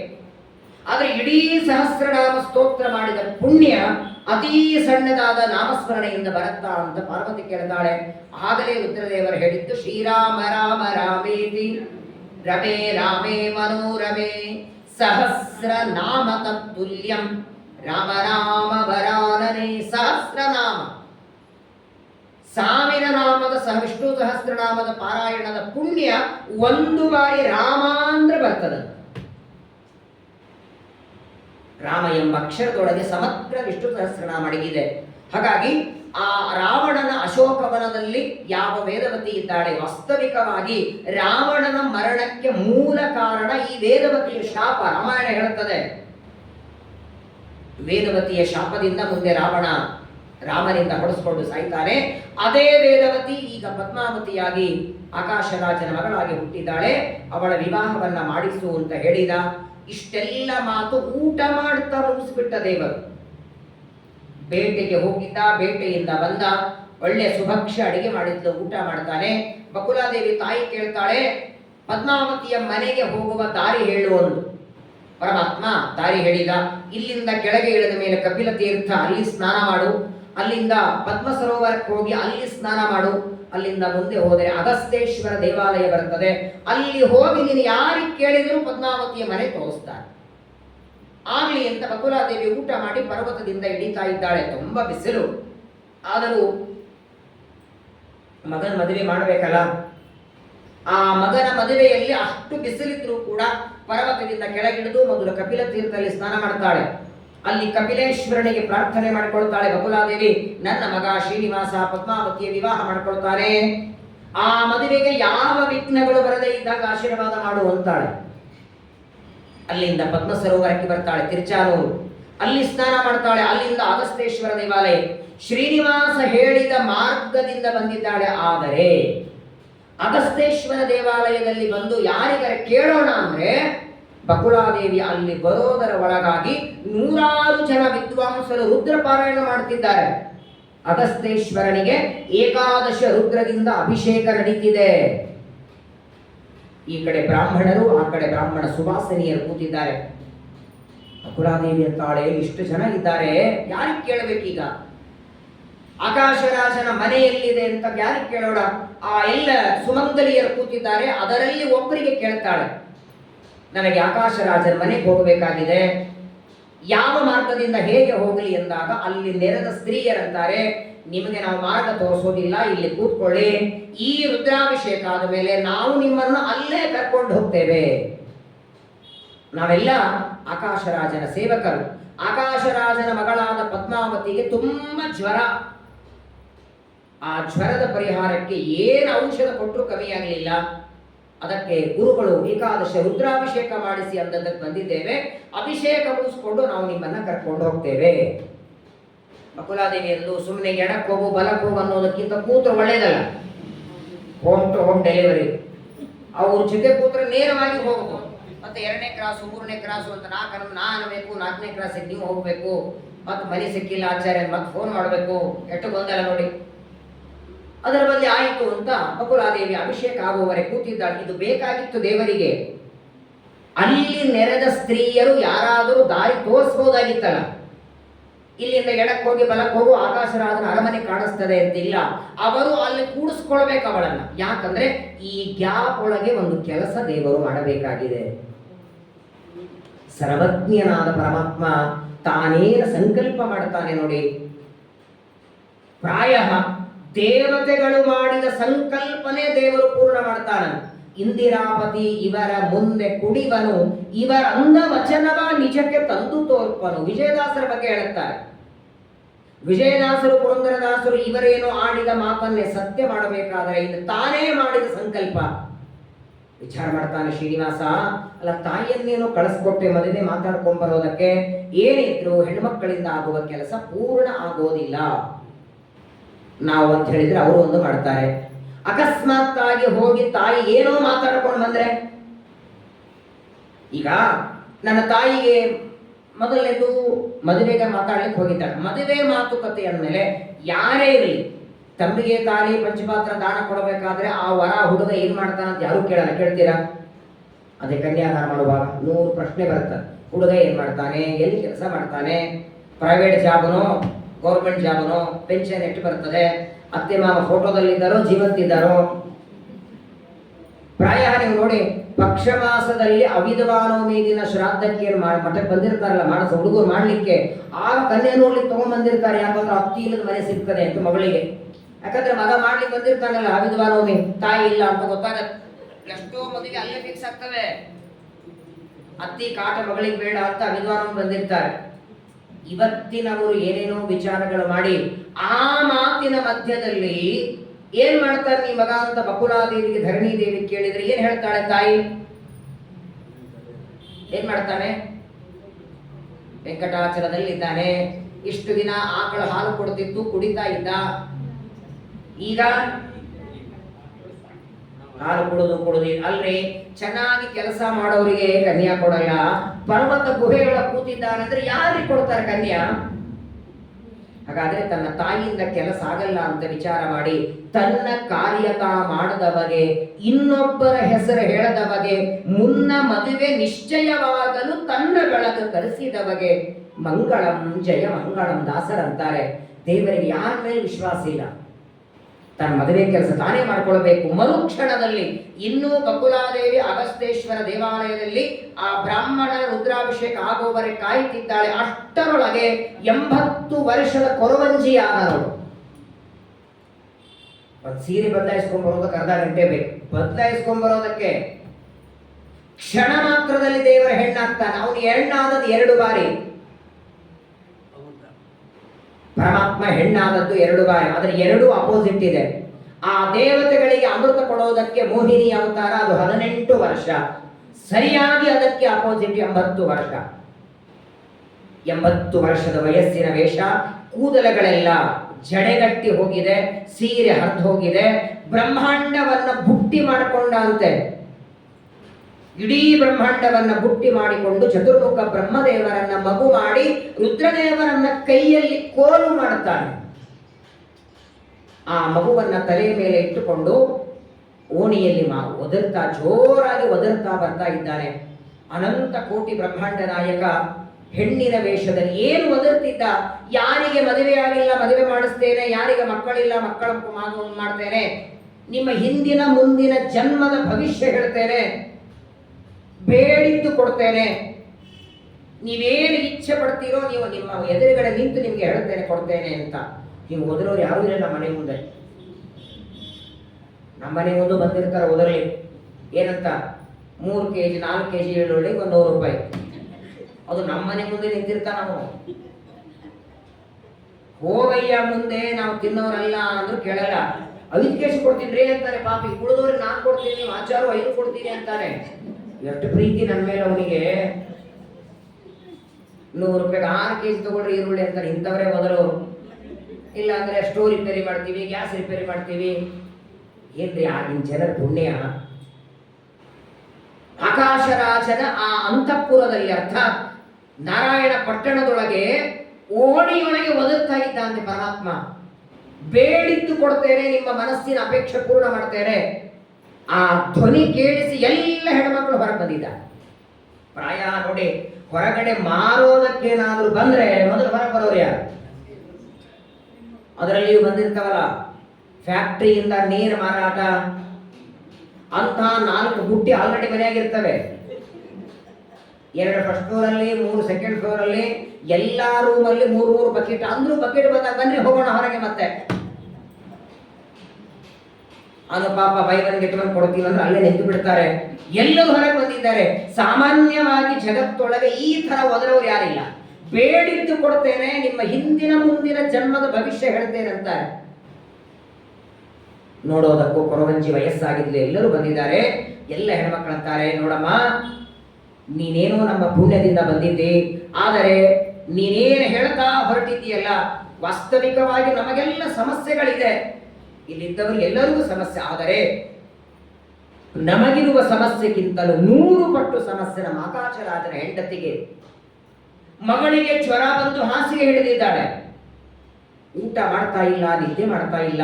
ಮಗಳ ಚಿಂತೆಯೊಳಗೆ ಆಕಾಶರಾಜನ ಹೆಂಡತಿ ಧರಣಿದೇವಿ ಊಟ ಮಾಡ್ತಿಲ್ಲ.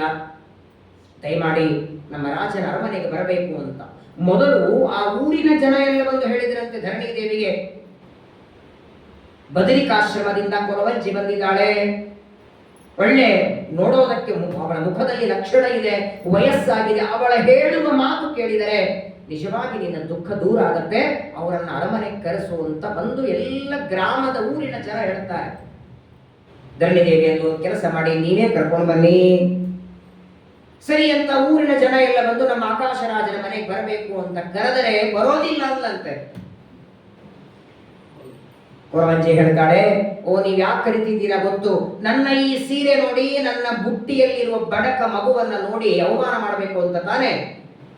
ಆ ನಿಮ್ಮ ರಾಜನ ಹೆಂಡತಿ ಒಳ್ಳೆ ಶ್ರೀಮಂತಳು, ಒಳ್ಳೆ ಅಂಚಿನ ಸೀರೆ ಉಟ್ಕೊಂಡಿರ್ತಾರೆ, ನಾನು ಬರೋದಿಲ್ಲ ಅಂದ ಕ್ಷಣ ಆಕಾಶರಾಜನ ಹೆಂಡತಿ ತಾನು ಬಂದು ಕರೀತಾಳೆ.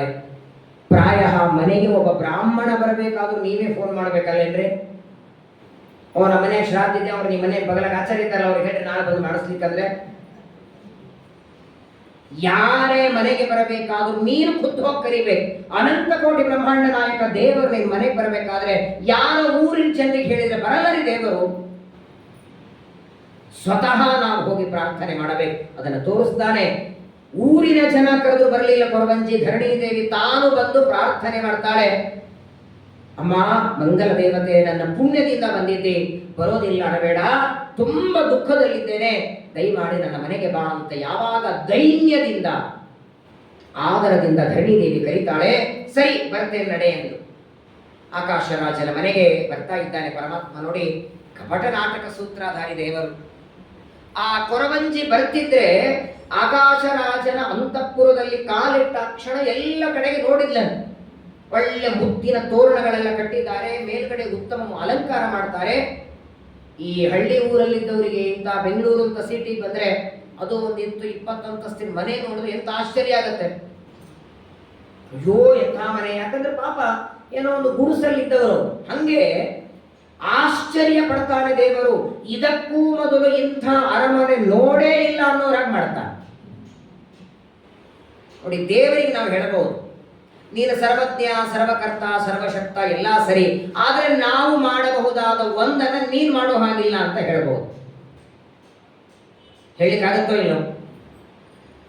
ನಾವು ಮಾಡೋದೆಲ್ಲ ನೀನು ಮಾಡೇ ಮಾಡ್ತೀವಿ, ನಾವು ಮಾಡೋದು ಒಂದನ್ನ ನೀನು ಮಾಡ್ಲಿಕ್ಕಿಲ್ಲ ಅಂತ ದೇವರಿಗೆ ಹೇಳ್ಬೋದು. ಏನಂದ್ರೆ, ಒಂದು ವಸ್ತು ನೋಡಿದಾಗ ನಾವು ಆಶ್ಚರ್ಯ ಪಡ್ತೀವಿ, ಅದನ್ನ ನೀನು ಪಡ್ಲಿಕ್ಕಾಗಲ್ಲ. ಯಾಕೆ ಹೇಳಿ ಅಲ್ವಾ? ಈಗ ಒಂದು ವಸ್ತು ನೋಡಿದಾಗ ಆಶ್ಚರ್ಯ ಯಾವಾಗ ಆಗತ್ತೆ? ಅದಕ್ಕೂ ಮೊದಲು ಅದನ್ನ ನೀವು ನೋಡಿರಲಿಲ್ಲ ಅಂತ ತಾನೆ. ಇದೇ ಮೊದಲನೇ ಸಲ ನೋಡಿದ್ರೆ ಆಶ್ಚರ್ಯ. 20 ಅಂತಸ್ತಿನ ಬಿಲ್ಡಿಂಗು ಮೊದಲನೇ ಸಲ ನೋಡಿದ್ರೆ ಆಶ್ಚರ್ಯ. ಅದನ್ನು ಮುಂದೆ ನಿಂತು ಕಟ್ಟಿದ ಆ ಓನರ್ ಮ್ಯಾನೇಜರ್ಗೆ ಅಥವಾ ಸಿವಿಲ್ ಇಂಜಿನಿಯರಿಗೆ ಆಶ್ಚರ್ಯ ಆಗತ್ತಾ? ಮತ್ತೆ ದೇವರಿಗೆ ಆಶ್ಚರ್ಯ ಯಾವಾಗ ಆಗ್ಬೇಕು ಹೇಳಿ? ಅವನಿಗೆ ಗೊತ್ತಿಲ್ಲದೆ ಅವನು ಮಾಡದೇ ಇದ್ದದ್ದು ಯಾವುದೋ ಒಂದು ಹೊಸ ವಸ್ತು ಇದ್ರೆ ಆಶ್ಚರ್ಯ ಪಡಬೇಕು. ಯಾವುದು ಅವನಿಗೆ ಗೊತ್ತಿಲ್ಲ ಹೇಳಿ?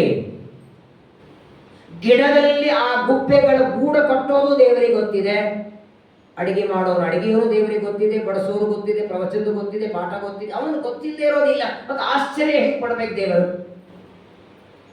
ಇದೇ ಆಶ್ಚರ್ಯ ನೋಡಿ, ತೋರಿಸ್ತಾನೆ ದೇವರು. ಇದಕ್ಕೂ ಮೊದಲು ಇಂಥ ಅರಮನೆ ನೋಡಿಲ್ಲ ಅನ್ನುವ ರೀತಿಯಲ್ಲಿ ಆ ಕೊರವಂಜಿ ಬಂದಾಕ್ಷಣ ಎಲ್ಲ ಕಡೆ ನೋಡಿ, ಪಾ ಇಂಥ ಅರಮನೆ, ಎಷ್ಟು ಪುಣ್ಯ ಮಾಡಿದ್ಯಮ್ಮ ಈ ಅರಮನೆಯಲ್ಲಿದ್ದೀಯ, 14 ಲೋಕದ ಒಡೆಯ ಇವ, ಬ್ರಹ್ಮಾಂಡವೇ ಇವನ ಮನೆ, ಆದರೂ ತನಗೇನಿಲ್ಲ ಅನ್ನೋರಂತೆ ತೋರಿಸ್ತಾನೆ. ಧರಣಿದೇವಿ ಸ್ವಾಗತ ಮಾಡಿ ಕೂಡಿಸ್ತಾಳಮ್ಮ. ಏನ್ ಮಾಡ್ಲಿ ಹೇಳಿ? ತುಂಬಾ ದುಃಖದಲ್ಲಿದ್ದೇನೆ, ನೀವೇನು ಹೇಳ್ತೀರೋ ನಾನು ಮಾಡ್ತೇನೆ. ಪರಮಾತ್ಮ ಹೇಳ್ತಾನೆ, ಕೊರವಂಜಿ ಅಂತಾಳೆ, ಮೊದಲು ಸ್ನಾನ ಮಾಡಿಕೊಂಡು ಬಾ, ಸ್ನಾನ ಮಾಡಿ ಹೊಸ ಬಟ್ಟೆ ಉಟ್ಕೊಂಡು ಬಾ ಅಂದಾಗ ಸರಿ ಅಂತ ತಲೆ ತುಂಬ ಸ್ನಾನ ಮಾಡಿ ಬರ್ತಾಳೆ.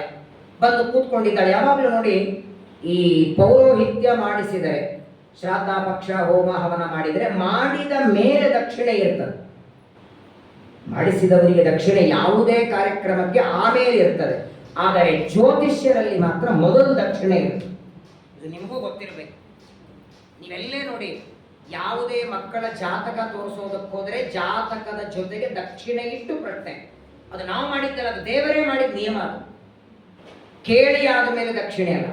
ಹಾಗಾಗಿ ಪ್ರಾರಂಭದಲ್ಲಿ ನೀವು ಪ್ರಶ್ನೆ ಕೇಳಬೇಕಾದರೆ ಮೊದಲು ದಕ್ಷಿಣೆಯನ್ನ ಕೊಟ್ಟು ಪ್ರಶ್ನೆ ಕೇಳಬೇಕು.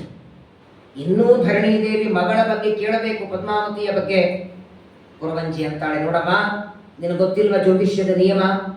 ಆ ಜ್ಯೋತಿಷ್ಯಕ್ಕೆ ಕೊಡಬೇಕಾದ ಮೊದಲು ವಾಯನ ದಾನ, ಒಂದು ಬುಟ್ಟಿಯೊಳಗೆ ಅಕ್ಕಿ ಬೆಲ್ಲ ಎಲ್ಲ ಹಾಕೊಂಡು ವಾಯನ ದಾನ ತಗೊಂಡು ಬಾ, ಆ ನಂತರ ದಕ್ಷಿಣೆ ತಗೊಂಡು ಬಾ, ಆ ನಂತರದಲ್ಲಿ ನೀನು ಪ್ರಶ್ನೆ ಕೇಳುವಂತೆ. ಸರಿ ಅಂತ ಮತ್ತೆ ಒಳಗೆ ಹೋಗ್ತಾಳೆ. ಅವಳು ಹೇಳಿದ್ದು ಅಕ್ಕಿ ಬೆಲ್ಲ ತಗೊಂಡು ಬಾ ಅಂತ. ಆದರೆ ಧರಣಿದೇವಿ ಬಂಗಾರದ ಮರದೊಳಗೆ ರತ್ನ ಮುತ್ತು ತುಂಬಿಕೊಂಡು ಬಂದ್ಲಂತ. ಒಳ್ಳೆ ಬಂಗಾರದ ಮರದ ತುಂಬ ಮುತ್ತನ್ನು ತಂದು ಇಟ್ಟಿದ್ದಾಳೆ. ಕೈ ತುಂಬೆ ದಕ್ಷಿಣೆಯನ್ನ ಕೊಡ್ತಾಳೆ. ಧರಣಿದೇವಿ ಒಂದೇ ಮಾತು ಹೇಳ್ತಾಳೆ, ಸತ್ಯಂ ವದ ಮಹಾಪ್ರಾಜ್ಞೆ. ನೋಡಮ್ಮ, ನಿನ್ನನ್ನೇ ನಂಬಿದ್ದೇನೆ, ಸತ್ಯ ಹೇಳು. ನನ್ನ ಮಗಳಿಗೆ ಏನಾಗಿದೆ ಗೊತ್ತಿಲ್ಲ. ಅವತ್ತು ಹೂ ತರೋದಕ್ಕೆ ಅರಣ್ಯಕ್ಕೆ ಹೋಗುವಾಗ ಚೆನ್ನಾಗಿದ್ದವಳು ಅರಣ್ಯದಿಂದ ಬಂದ ದಿನ ಮಲಗಿದ್ದಾಳೆ ಹಾಸಿಗೆ ಹಿಡಿದು. ಏನಾಯಿತು ಅಂತ ಬಾಯಿನೂ ಬಿಡ್ತಾ ಇಲ್ಲ, ಅನ್ನ ತಿಂತಾ ಇಲ್ಲ, ನೀರಿಲ್ಲ, ಸೊರಗಿ ಹೋಗ್ತಿದ್ದಾಳೆ. ಆ ಮಗಳ ಚಿಂತೆಯಲ್ಲಿ ನನ್ನ ಜೀವನವೇ ಪೂರ್ಣ ಹಾಳಾಗಿ ಹೋಗ್ತಿದೆ, ದಯಮಾಡಿ ನನ್ನ ಮಗಳ ಬಗ್ಗೆ ಹೇಳು ಅಂದಾಗ, ಸರಿ ಎಲ್ಲ ಸ್ನಾನ ಮಾಡಿ ಆಯಿತು, ಬಂದು ಕೂತ್ಕೊಂಡಿದ್ದಾಳೆ. ಎದುರುಗಡೆ ಮರದ ಬಾಗಣ ಕೊಟ್ಟಿದ್ದಾಳೆ.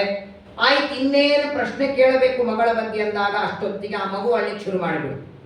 ಚತುರ್ಮುಖ ಬ್ರಹ್ಮದೇವ್ರ ಮೇಲೆ ಕರ್ಕೊಂಡ್ ಬಂದಿದ್ರಲ್ಲ, ಆ ಮಗು ಅಳ್ತಾ ಇರುವಾಗ ಹೇಳ್ತಾಳೆ ಕೊರವಂಜಿ ಅಂತಾಳೆ, ನೋಡಮ್ಮ ನಿನ್ನೆದೋ ಮೊನ್ನೆದೋ ಅಥವಾ ಪರವಾಗಿಲ್ಲ ಇವತ್ತೇ ಮಾಡಿದ್ರು, ಆರೆದ್ದಿದ್ರು ಚಿಂತೆ ಇಲ್ಲ, ಒಂದಿಷ್ಟು ಅನ್ನ ಕೊಟ್ಟರೆ ಇದರ ಬಾಯಿಗೆ ಹಾಕ್ತೇನೆ, ಇದು ಶಾಂತವಾಗಿ ಮಲಗಿತು ಅಂದ್ರೆ ನಾವಿಬ್ಬರು ನಿರಾತಂಕ ಮಾತಾಡಬಹುದು. ನೀನೇನೋ ಪ್ರಶ್ನೆ ಕೇಳ್ತಿ, ನಾನು ಉತ್ತರ ಕೊಡಬೇಕು, ಮಧ್ಯದಲ್ಲಿ ಇದು ಜೋರಾಗಿ ಅಳ್ಳಿಕ್ಕೆ ಶುರು ಮಾಡಿದರೆ ವಿಘ್ನ ಬರ್ತದಲ್ಲ.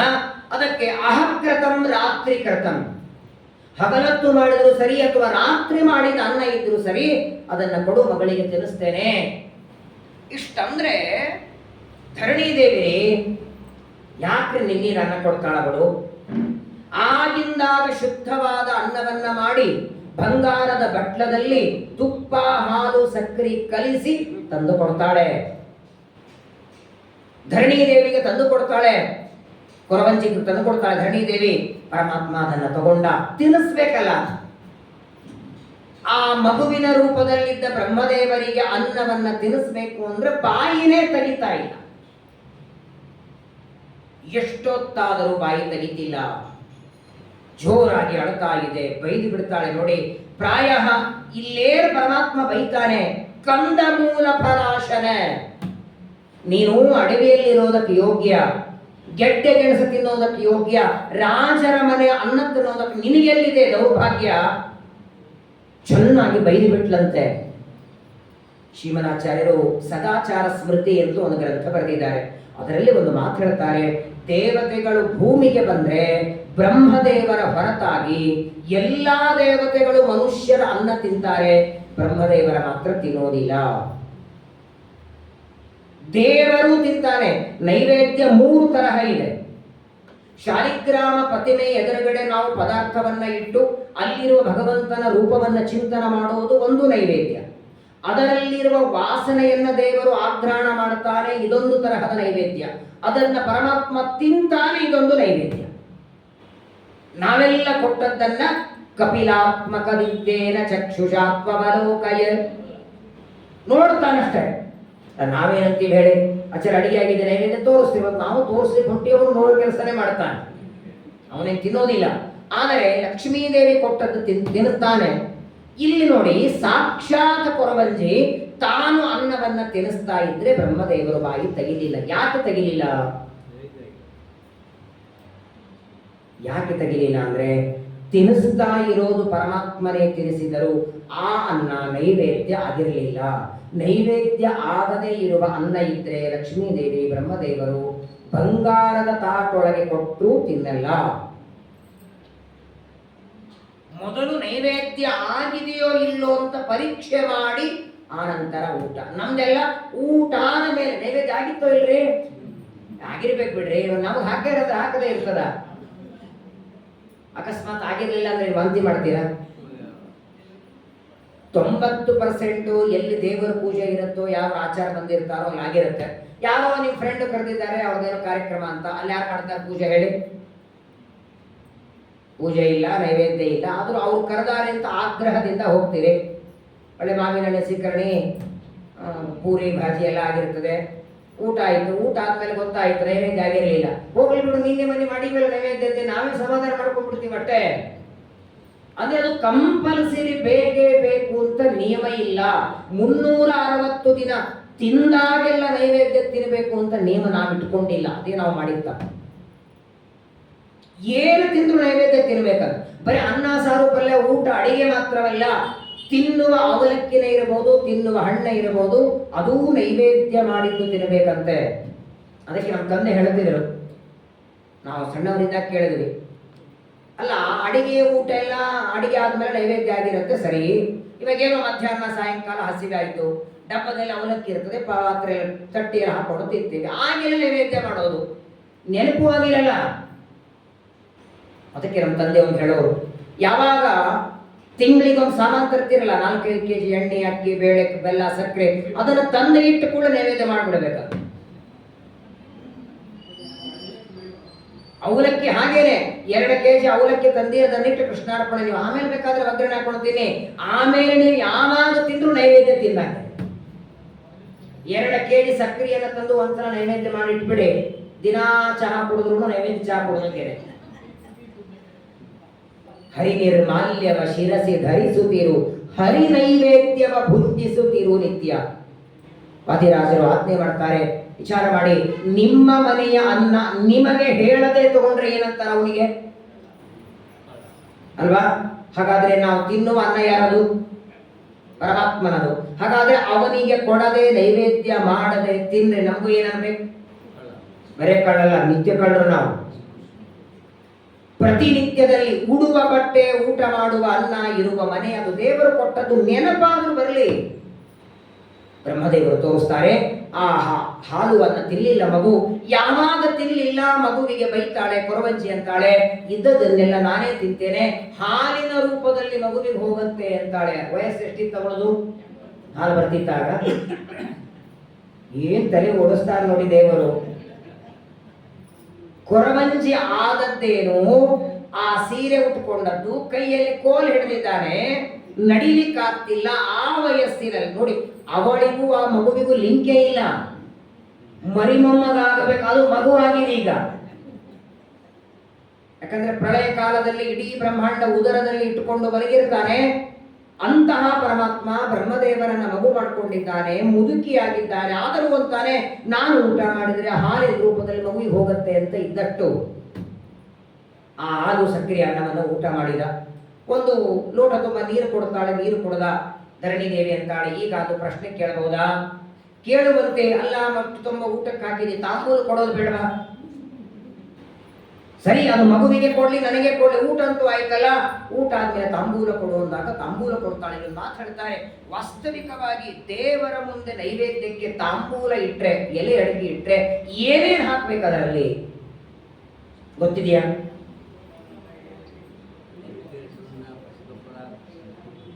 ಸಾಸ್ವಿ, ಜೀರಿಗೆ, ಅದೆಲ್ಲ ಹಾಕ್ತಾರೆ, ಒಗ್ಗರಣೆ, ಮೆಂತ್ಯ.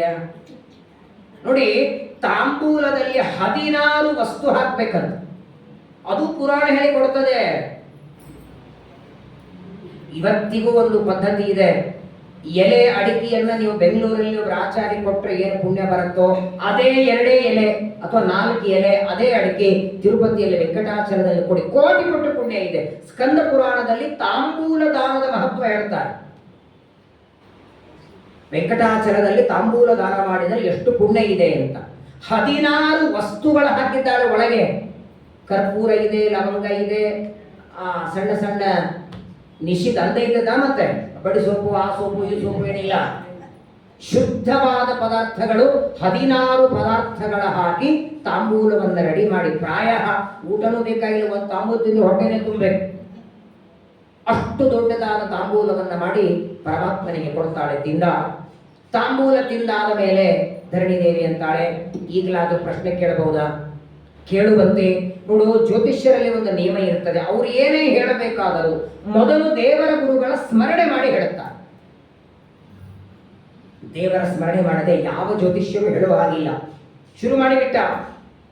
ಅಮ್ಮ ಮೊದಲು ಎಲ್ಲ ದೇವರ ಸ್ಮರಣೆ ಮಾಡ್ತೇನೆ, ಆ ನಂತರ ಏನು ಪ್ರಶ್ನೆಗೆ ಉತ್ತರ ಕೊಡ್ತೇನೆ. ಎಲ್ಲಿಂದ ಶುರು ಮಾಡ್ತಾನೆ? ಮೊಟ್ಟ ಮೊದಲು ಆದೌ ನಾರಾಯಣಂ ಧ್ಯಾತ್ವಾ, ಮೊದಲು ಬದರಿಕಾಶ್ರಮದ ನಾರಾಯಣ, ಆ ನಂತರ ಲಕ್ಷ್ಮೀದೇವಿ, ಬ್ರಹ್ಮದೇವರು, ವಾಯುದೇವರು, ಸರಸ್ವತಿ, ಭಾರತಿ, ಗರುಡ, ಶೇಷ, ರುದ್ರ, ಇಂದ್ರ, ಕಾಮ, ಚಂದ್ರ, ಗಣಪತಿ, ದಕ್ಷ ಪ್ರಜಾಪತಿ, ದೇವತೆಗಳು, ಋಷಿಗಳು, ಪಿತೃಗಳು, ಗಂಧರ್ವರು, ದೇವಗಂಧರ್ವರು, ಮನುಷ್ಯ ಗಂಧರ್ವರು, ಆಚಾರ್ಯ ದೇವತೆಗಳು, ಪಿತೃದೇವತೆಗಳು, ಕರ್ಮಠ ದೇವತೆಗಳು, ಕಾಶಿಯಲ್ಲಿದ್ದ ವಿಶ್ವನಾಥ, ಬಿಂದು ಮಾಧವ, ಸೇತು ಮಾಧವ, ರಾಮೇಶ್ವರದಲ್ಲಿರುವ ಸೇತು ಮಾಧವ, ಕಾಶಿಯಲ್ಲಿರುವ ಬಿಂದು ಮಾಧವ, ಪ್ರಯಾಗದಲ್ಲಿರುವ ವೇಣಿ ಮಾಧವ, ಇವರನ್ನೆಲ್ಲ ಸ್ಮರಣೆ ಮಾಡುತ್ತಾರೆ. ಅಷ್ಟೇ ಅಲ್ಲ, ಅದಾದ ಮುಂದೆ ಅಹೋಬಲದಲ್ಲಿರುವ ನರಸಿಂಹ, ಜಗನ್ನಾಥಪುರದಲ್ಲಿರುವ ಜಗನ್ನಾಥ, ಪಂಢರ್ಪುರದಲ್ಲಿರುವ ಪಾಂಡುರಂಗ, ಅಹೋಬಲದಲ್ಲಿರುವಂತಹ ನರಸಿಂಹ, ಅನಂತರದಲ್ಲಿ ವೆಂಕಟಾಚಲದಲ್ಲಿರುವಂತಹ ಪರಮಾತ್ಮ ತಾನೇ ತನ್ನ ಸ್ಮರಣೆ ಮಾಡ್ತಾನೆ. ಕಾಲಹಸ್ತಿಯಲ್ಲಿರುವಂತಹ ಪರಮಾತ್ಮ ಘಟಿಕಾಚಲ, ವೃದ್ಧಾಚಲ, ಅನಂತರದಲ್ಲಿ ಶ್ರೀರಂಗದಲ್ಲಿರುವಂತಹ ರಂಗನಾಥ, ಕುಂಭಕೋಣದಲ್ಲಿರುವಂತಹ ಶಾರಂಗಪಾಣಿ, ದ್ವಾರಕೆಯಲ್ಲಿರುವಂತಹ ಕೃಷ್ಣ, ಅನಂತರ ಸೇತು ಮಾಧವ, ಸುಬ್ರಹ್ಮಣ್ಯ, ಕುಮಾರಧಾರ, ಚಂದ್ರಶೇಖರ, ಇಷ್ಟೆಲ್ಲ ದೇವತೆಗಳಾಯ್ತು. ಅದಾದ ಮೇಲೆ ಗಂಗಾ, ಗೋದಾವರಿ, ಕೃಷ್ಣ, ತುಂಗಭದ್ರಾ, ಮಲಾಪಹ, ಕಾವೇರಿ, ಮಿತ್ರ, ಸುವರ್ಣಮುಖರಿ, ಮೂಕಾಂಬಿಕಾ, ಭೈರವ, ಕಾಲಭೈರವ, ಕಾಮಾಕ್ಷಿ, ವಿಶಾಲಾಕ್ಷಿ, ಸೌಖ್ಯಪದ, ಸಸ್ಮಾರ ಲೋಕ ಭಾವೇನ. ಎಲ್ಲ ಆಶ್ಚರ್ಯ ನೋಡಿ.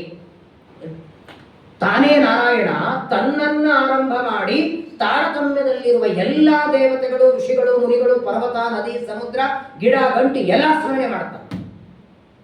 ಏನ್ ಭಗವಂತನ ಮಹಿಮೆ! ಅವನೇನು ಸ್ಮರಣೆ ಮಾಡದೆ ಹೇಳಿದ್ರೆ ಅವನಿಗೇನು ಹಾನಿ ಇಲ್ಲ.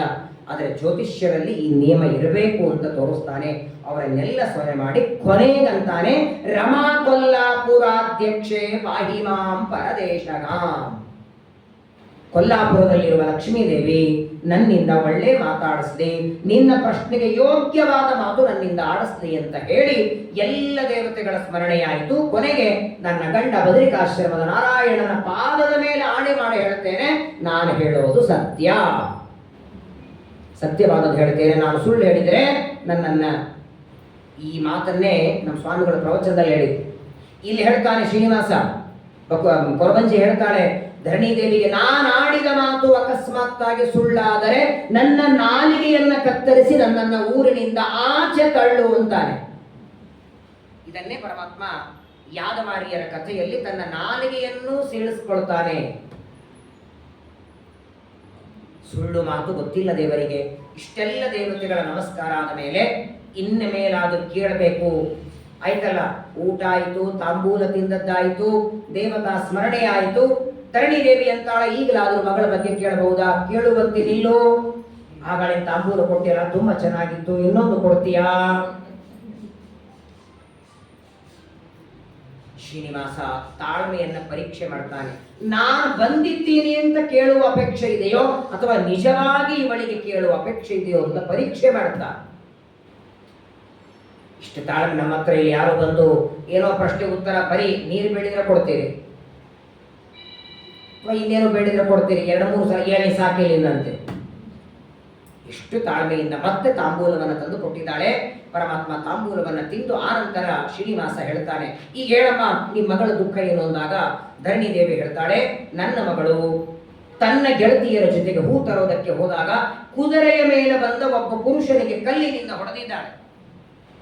ಆ ವ್ಯಕ್ತಿ ಅವನೇನು ತಿರುಗಿ ಹೊಡಿಲಿಲ್ಲ, ಅವನು ಹೋಗಿಬಿಟ್ಟ. ಆದರೆ ಅವತ್ತು ಬಂದು ಮಲಗಿದವಳು ಮಾರನೇ ದಿನ ಜ್ವರದಿಂದ ಪೀಡಿತಳಾಗಿ ಊಟ ಮಾಡ್ತಿಲ್ಲ, ನಿದ್ದೆ ಮಾಡ್ತಿಲ್ಲ, ಹಗಲೂ ರಾತ್ರಿ ಅವನದೇ ಚಿಂತೆಯಲ್ಲಿದ್ದಾಳೆ. ಆ ಮಗಳ ಜ್ವರ ಪರಿಹಾರ ಹೇಗಾಗತ್ತೆ ಏನು ಗೊತ್ತಾಗ್ತಿಲ್ಲ. ಆ ಕುದುರೆಯ ಮೇಲೆ ಬಂದ ಕಿರಾತ ರೂಪಿ ಪುರುಷ ಯಾರು, ಏನಿದಕ್ಕೆ ಪರಿಹಾರ ಅಂತ ಧರಣಿ ದೇವಿ ಕೇಳಿದಾಗ ಪರಮಾತ್ಮ ಹೇಳ್ತಾನೆ, ವೈಕುಂಠಸ್ಥೋ ಹರಿಸ್ಸಾಕ್ಷ. ಕುದುರೆ ಮೇಲೆ ಬಂದವನು ಬೇರೆ ಯಾರಲ್ಲ, ವೈಕುಂಠಾಧಿಪತಿಯಾದ ಸಾಕ್ಷಾತ್ ನಾರಾಯಣ ಬಂದಿದ್ದ.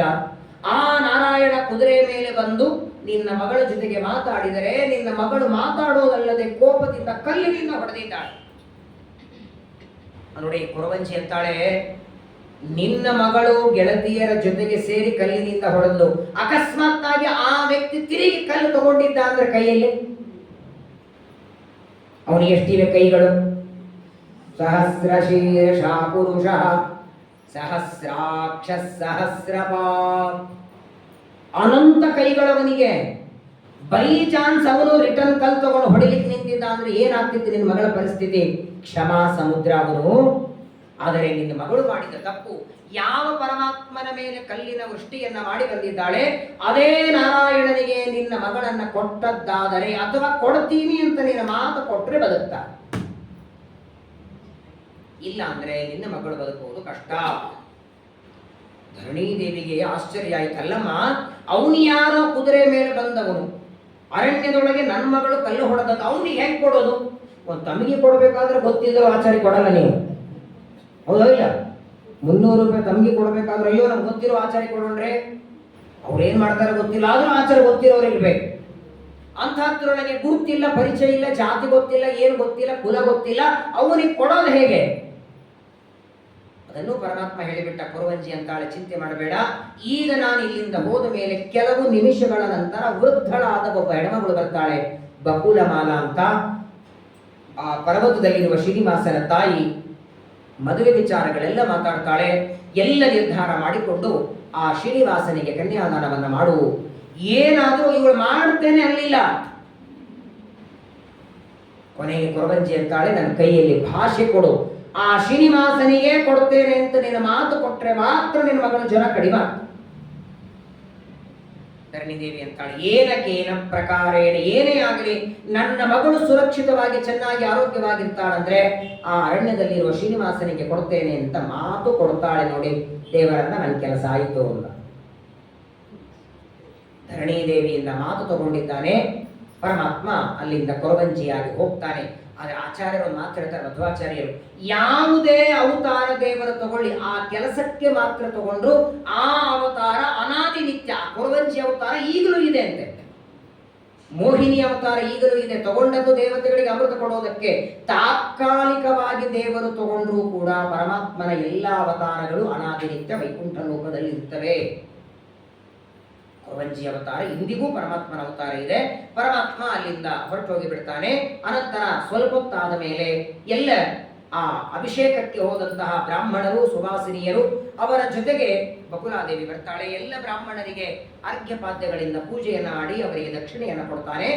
ಎಲ್ಲ ಸುಮಂಗಲಿಯರಿಗೆ ಅರಿಶಿಣ ಕುಂಕುಮ ಕೊಡುವಾಗ ಧರಣಿದೇವಿ ನೋಡುತ್ತಾಳೆ. ಬಕುಲಾದೇವಿಯನ್ನು ನೋಡಿ ಆ ಊರಿನಲ್ಲಿರುವ ಜನರಿಗೆ, ಇವ್ರು ಯಾರನ್ನ ಕರ್ಕೊಂಡ್ ಬಂದಿದ್ದೀರಿ, ಯಾರಿಗೂ ಅಂದಾಗ, ಇವ್ರು ಯಾರು ಗೊತ್ತಿಲ್ಲ, ಶ್ರೀನಿವಾಸನ ತಾಯಿಯಂತೆ ವೆಂಕಟಾಚಲದಿಂದ ಬಂದಿದ್ದಾರೆ, ನಿಮ್ಮ ಜೊತೆಗೆ ಮಾತಾಡಬೇಕು ಅಂದ್ರು, ಅದಕ್ಕೆ ಇಲ್ಲಿ ಕರ್ಕೊಂಡು ಬಂದಿದ್ದೇವೆ. ಆಗ ಧರಣಿದೇವಿಗೆ ಕೊರವಂಜಿಯ ಮಾತು ನೆನಪಾಯಿತು. ಆ ಎಲ್ಲ ಬ್ರಾಹ್ಮಣರಿಗೆ ದಕ್ಷಿಣೆಯನ್ನು ಕೊಟ್ಟು ಕಳಿಸಿ ಆದ ಮೇಲೆ ಬಕುಲಾದೇವಿ ಕೂತಿದ್ದಾಳೆ. ಆಕಾಶರಾಜನನ್ನ ಕರೀತಾರೆ, ಯಾಕೆ ತಡ ಮಾಡ್ತೀರಿ, ನಿಮ್ಮ ಮಗಳ ವಿವಾಹ ಕಾಲ ಬಂದಿದೆ. ಆಕಾಶರಾಜ ಅಂತಾನೆ, ಮದುವೆ ನಮ್ಮ ಒತ್ತಾಯಕ್ಕೆ ಮಾಡೋದಲ್ಲ, ಅದೇ ಹುಡುಗನಿಗೆ ಮಾಡ್ಕೊಳ್ಳೋದಕ್ಕೆ ಮಗಳಿಗೆ ಇಚ್ಛೆ ಇದೆಯಾ? ಅರಣ್ಯದಲ್ಲಿ ಯಾವ ಪುರುಷನ ಮೇಲೆ ಕಲ್ಲಿನಿಂದ ಹೊಡೆದಿದ್ದಾಳೆ ಅವಳನ್ನೇ ವಿವಾಹಕ್ಕೆ ಮಗಳು ಒಪ್ಕೊಂಡಿದ್ದಾಳ ಅಂತ ಕೇಳ್ತಾನೆ ಆಕಾಶರಾಜ. ಧರಣಿದೇವಿ ಏಕಾಂತದಲ್ಲಿ ಹೋಗಿ ಪದ್ಮಾವತಿ ಜೊತೆಗೆ ಮಾತಾಡ್ತಾಳೆ. ಏನಾಯಿತು ಹೇಳು, ಯಾವ ಹುಡುಗನ ಮೇಲೆ ಕಲ್ಲು ವೃಷ್ಟಿ ಮಾಡಿದ್ದಿ, ಆ ಹುಡುಗನನ್ನ ನೀನು ಇಚ್ಛೆ ಪಡ್ತೀಯೋ ಅವರನ್ನ ವಿವಾಹ ಮಾಡ್ಕೊಳ್ತೀಯೋ ಹೇಗೆ ಅಂದಾಗ, ಆಗದರೆ ಪದ್ಮಾವತಿ ಹೇಳೋ ಮಾತುಗಳನ್ನು ಕೇಳಬೇಕು. ಅದೇ ಸಂದರ್ಭದಲ್ಲೇನೆ ಪದ್ಮಾವತಿ ಹೇಳ್ತಾಳೆ, ಅವನು ಸಾಕ್ಷಾತ್ ನಾರಾಯಣ ವೈಕುಂಠಾಧಿಪತಿ, ಅವನ ಮೇಲೆ ನಾನು ಕಲ್ಲಿನಿಂದ ಹೊಡೆದೆ, ಅವನಲ್ಲ ಅವನ ಭಕ್ತರು ಹೇಗಿರ್ತಾರೆ. ತನ್ನ ತಾಯಿಯಾದ ಧರಣಿದೇವಿಯ ಮುಂದೆ ಶ್ರೀನಿವಾಸನ ಮಹಿಮೆಯನ್ನ ಹೇಳುವಾಗ ಪರಮಾತ್ಮನ ಭಕ್ತರು ಹೇಗಿರ್ತಾರೆ ಅಂತಾರೆ. ಶಂಖ ಚಕ್ರ ಗದಾಯೇತು ಊರ್ಧ್ವ ಪುಂಡಧರಾಸ್ತತ. ಯಾರು ಗೋಪೀಚಂದನ ಮುದ್ರೆಯನ್ನು ಹಚ್ಕೊಳ್ತಾರೆ, ಅಂಗಾರಾಕ್ಷಿ ಹಚ್ಕೊಳ್ತಾರೆ, ನೈವೇದ್ಯದ ಊಟ ಮಾಡ್ತಾರೆ, ತೀರ್ಥ ತಗೊಳ್ತಾರೆ, ಹಗಲು ರಾತ್ರಿ ಸ್ಮರಣೆ ಮಾಡ್ತಾರೆ, ಇಂಥ ಭಕ್ತರು ಕೋಟಿ ಕೋಟಿ ಭಕ್ತರ ಶ್ರೀನಿವಾಸನಿಗಿದ್ದಾರೆ. ಅಂಥವನ ಮೇಲೆ ನಾನು ಕಲ್ಲಿನಿಂದ ವೃಷ್ಟಿ ಮಾಡಿ ಬಂದೆ, ಆ ಪರಮಾತ್ಮನನ್ನೇ ನಾನು ಮದುವೆ ಆಗ್ತೇನೆ ಅಂತ ಪದ್ಮಾವತಿ ಅಂದಾಗ, ಯಾಕೆ ತಡ ಮಾಡೋದು, ಅತಿ ಶೀಘ್ರದಲ್ಲಿ ಮದುವೆ ಕೆಲಸ ಎಲ್ಲ ಪ್ರಾರಂಭವಾಗಲಿ. ಆಗಿಂದಾಗ ಆಕಾಶರಾಜ ಮಗಳ ಮನಸ್ಸಿನಲ್ಲಿ ವಿಚಾರವನ್ನ ತಿಳಿದು ಬಕುಲಾದೇವಿ ಬಂದಿದ್ದಾಳೆ. ಅತಿ ಶೀಘ್ರದಲ್ಲಿ ಒಂದು ಪತ್ರವನ್ನ ಬರೆದು ಮಗನ ಕೈಗೆ ಕೊಟ್ಟ. ಮದುವೆ ಮುಂಜುವೆಯಲ್ಲಿ ಪ್ರಧಾನ ನೋಡಬೇಕಾದದ್ದೇ ಗುರುಬಲ. ಗುರುಬಲ, ತಾರಾಬಲ, ಚಂದ್ರಬಲ. ಜಾತಕ ನೋಡದೆ ವಿವಾಹ ಮಾಡಬೇಡಿ. ಇವಾಗ ಏನು ಅನಿಸ್ತದೆ, ಅಯ್ಯೋ ಜಾತಕ ನೋಡಿಬಿಟ್ರೆ ಅದರಲ್ಲಿ ಏನೋ ದೋಷ ಬಂದ್ರೆ ನಿಂತು ಹೋಗುತ್ತಲ್ಲ, ನೋಡೋದೇ ಬೇಡ, ಮಾಡಿಬಿಡೋಣ ಅಂತ. ಜಾತಕ ನೋಡದಿದ್ರೆ ಮದುವೆನೂ ಆಗತ್ತೆ, ಆಮೇಲೆ ಇಡೀ ಜೀವನ ನರಕ ಆಗತ್ತೆ. ಕ್ಷಣ ಕ್ಷಣಕ್ಕೂ ಗಂಡ ಹೆಂಡತಿಯಲ್ಲಿ ಜಗಳ, ವೈಮನಸ್ಯ, ಕಿರಿಕಿರಿ, ನೂರಾರು ಸಮಸ್ಯೆಗಳು. ಯಾಕಂದ್ರೆ ಜ್ಯೋತಿಷ್ಯ ಶಾಸ್ತ್ರ ಯಾರೋ ನಾವು ನೀವು ಬರೆದದ್ದಲ್ಲ, ಅದು ಸಾಕ್ಷಾತ್ ಪರಮಾತ್ಮ. ನಮ್ಮೆಲ್ಲರ ಆಯುಷ್ಯ ಚಕ್ರ ಯಾವನ ಕೈಯಲ್ಲಿದೆ, ಎಲ್ಲರ ಆಯುಷ್ಯವ ಶಿಂಶುಮಾರ ದೇವ ಸಲ್ಲೀಲೆಯಿಂದಲೇ ತೊಲಗಿಸುವ ವಲ್ಲೆ ನಾನೀವರ ನಿತ್ಯ ಮುತ್ತೈದೆ ಎಂದು ಬಲ್ಲವರು ಎನ್ನ ಕರೆಯುವರು. ಮದಿರಾಜರಂತಾರೆ, ನಾವೇನಿವತ್ತು ತಿಥಿ, ವಾರ, ನಕ್ಷತ್ರ, ಯೋಗ, ಕರ್ಣ, ಸಂವತ್ಸರ, ಅಯನ, ಮಾಸ, ಪಕ್ಷ, ಋತು ಏನು ಪಂಚಾಂಗ ಹೇಳ್ತೇವೆ, ಇದಕ್ಕೆಲ್ಲ ನಿಯಾಮಕ, ಅದನ್ನೆಲ್ಲ ಕಂಟ್ರೋಲ್ ಮಾಡೋರು ಶಿವಶುಮಾರ ಚೇಳಿನಾಕಾರದಲ್ಲಿದ್ದಾರೆ. ಕೆಲವರಿಗೆ ಜ್ಯೋತಿಷ್ಯದ ಮೇಲೆ ನಂಬಿಕೆ ಇರತ್ತೇ ಇರಲ್ಲ. ನೀವು ನಂಬಿದ್ರೇನು ಬಿಟ್ರೆ ಅಗ್ನಿ ಸುಡುತ್ತದೆ ಅಂತ ನಾ ನಂಬಿಲ್ಲ ಅಂದ್ರೆ ನೀ ನಂಬದೇನು ಸುಡದೇ ಇರತ್ತ. ಹಾಗಾಗಿ ನೋಡಿ, ಇವಾಗ ಒಂದು ವಿಚಾರ ಮಾಡಿ, ನಮಗೆ ನಿಮಗೆ ಪ್ರತಿ ಜನ್ಮದಲ್ಲಿ ಯಾರೋ ಬೇರೆ ಹೆಂಡತಿ ಬರ್ತಾರೆ, ಪರಮಾತ್ಮನಿಗೆ ಪ್ರತಿ ಜನ್ಮದಲ್ಲಿ ಅದೇ ಲಕ್ಷ್ಮೀನೇ ಹೆಂಡತಿ. ಆದರೂ ಯಾವುದೇ ಮದುವೆ ಮಾಡಿಕೊಂಡ್ರು ಜ್ಯೋತಿಷ್ಯ ಜಾತಕ ನೋಡದೆ ದೇವರ ಮದುವೆ ಮಾಡಿಕೊಂಡಿಲ್ಲ. ಸೀತಾದೇವಿಯನ್ನು ಮಾಡಿಕೊಳ್ಳುವಾಗ, ರುಕ್ಮಿಣಿಯನ್ನು ಮಾಡಿಕೊಳ್ಳುವಾಗ ಇಲ್ಲಂತೂ ಪ್ರತ್ಯಕ್ಷ ಕಾಣಿಸ್ತದೆ. ಆಕಾಶರಾಜ ಪತ್ರವನ್ನ ಬರೀತಾನೆ, ಯಾರಿಗೆ? ಬೃಹಸ್ಪತಿಗಳಿಗೆ. ಯಾವ ಗುರುಬಲ ಇದ್ರೆ ನಾವೆಲ್ಲ ಮದುವೆ ಮುಂಚೆ ಮಾಡ್ತೇವೆ, ಆ ಗುರುಗಳೇ ಬರ್ತಿದ್ದಾರೆ. ಚಂದ್ರನ ಅಂಶ ಅಲ್ವ ಮಗನನ್ನ ಪತ್ರ ಕಳಿಸ್ತಾನೆ. ಆಕಾಶರಾಜನ ಪತ್ರ ತಗೊಂಡು ದೇವಲೋಕಕ್ಕೆ ಬಂದ ಬೃಹಸ್ಪತಿಗಳಿಗೆ ಪತ್ರ ಕೊಡ್ತಾನೆ. ಅಕ್ಕ ಪದ್ಮಾವತಿಯ ಮದುವೆ ಇದೆ, ಆ ಮದುವೆಯ ವಧೂವರರ ಜಾತಕ ನೋಡೋದಕ್ಕೆ ಬರಬೇಕು. ಹಾಗಿಂದಾಗ ರಥದಲ್ಲಿ ಕೂತ್ಕೊಂಡು ಬಂದಿದ್ದಾರೆ ಬೃಹಸ್ಪತಿಗಳು. ಸ್ವಾಗತ ಮಾಡ್ತಾನೆ, ನಿಮ್ಮ ಅನುಗ್ರಹದಿಂದ ಮಗಳ ಮದುವೆ ಮಾಡ್ತೇನೆ, ನೀವೇ ನೋಡಿ ವಧೂವರರ ಜಾತಕ, ಯೋನಿಕೂಟ, ರಾಶಿಕೂಟ, ಗ್ರಹಮೈತ್ರಿ ಕೂಟ. ಆದರೆ ಬೃಹಸ್ಪತ್ಯಾಚಾರ್ಯರಂತಾರೆ, ನೋಡು, ನಾವೇನಿದ್ರು ದೇವಲೋಕದಲ್ಲಿದ್ದವರು, ಮನುಷ್ಯರಿಗೆ ತಮ್ಮ ಲೋಕದಲ್ಲಿದ್ದವರ ಮೇಲೆ ಅಭಿಮಾನ ವಿಶ್ವಾಸ ಇರ್ತದೆ. ಹಾಗಾದ್ರೆ ನೀವು ನೋಡಲ್ವಾ, ನಾನು ನೋಡ್ತೇನೆ, ನನ್ನ ಜೊತೆಗೆ ಇನ್ನೊಬ್ಬರು ನನ್ನ ಜೊತೆಗೆ ಇದನ್ನು ಸೇರಿದರೆ ಇನ್ನೊಬ್ಬರು ಯಾರು? ನಿಮಗೆ ಸಮಾನ ಪಾಂಡಿತ್ಯ ಇದ್ದವರು ಯಾರಿದ್ದಾರೆ? ಬೃಹಸ್ಪತಿಗಳಂತಾರೆ. ಇಲ್ಲೇ ಹತ್ತಿರದಲ್ಲಿ ವೇದವ್ಯಾಸ ದೇವರ ಮಕ್ಕಳು ಶುಕಾಚಾರ ಕೂತಿದ್ದಾರೆ.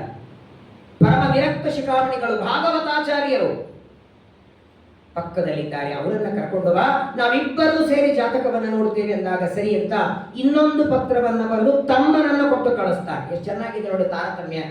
ಬೃಹಸ್ಪತಿಗಳನ್ನ ಕರೆಯೋದಕ್ಕೆ ಮಗನನ್ನ ಕಳಿಸಿದ, ಶುಕಾಚಾರ್ಯರನ್ನ ಕರೆಯೋದಕ್ಕೆ ತಮ್ಮನನ್ನ ಕಳಿಸ್ತಾನೆ. ಯಾಕಂದ್ರೆ ಸಾಕ್ಷಾತ್ ಮನೋನಿಯಾಮಕ ರುದ್ರದೇವರ ಅವತಾರ ಅವರು. ಶುಕಾಚಾರ್ಯರು ಜಪ ಮಾಡ್ತಾ ಕೂತಿದ್ದಾರೆ. ತೋಂಡಮಾನ ರಾಜ ಪತ್ರ ತಗೊಂಡು ಬಂದ, ಅಣ್ಣ ಆಕಾಶ ರಾಜ ಮಗಳ ಮದುವೆ ಮಾಡಬೇಕು, ವಧೂವರರ ಜಾತಕ ನೋಡೋದಕ್ಕೆ ಬರಬೇಕು ಅಂತ. ಏನ್ ಆನಂದರೇ! ಶ್ರೀನಿವಾಸನ ಕಲ್ಯಾಣೋತ್ಸವ ಜಪ ಮಾಡ್ತಾ ಕೂತಿದ್ದಾರೆ. ಕಮಂಡಲು ಬಿಸಾಕಿದರಂತೆ, ಕೈಯಲ್ಲಿರುವ ತುಳಸಿ ಬಳಿ ಬಿಸಾಕ್ತಾರೆ. ಕುಣಿತಾರೆ ಶುಕಾಚಾರ್ಯರು. ನಗುವರು, ರೋಧಿಸುವರು, ನಾಟ್ಯವಾಡುವರು. ಏನು ಆನಂದ ಅವರಿಗೆ! ಇನ್ನೂ ದರ್ಶನ ಆಗಿಲ್ಲ.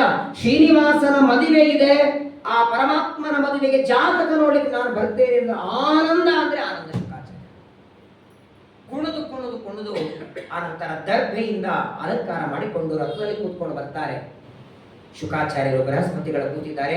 ಆಕಾಶ ರಾಜ ಇಬ್ಬರಿಗೂ ಪ್ರಾರ್ಥನೆ ಮಾಡ್ತಾನೆ, ನೀವಿಬ್ಬರು ಗುರುಗಳು ಅನುಮತಿ ಕೊಟ್ರೆ ಪದ್ಮಾವತಿಯನ್ನ ಶ್ರೀನಿವಾಸನಿಗೆ ಕೊಟ್ಟು ವಿವಾಹ ಮಾಡಬೇಕು.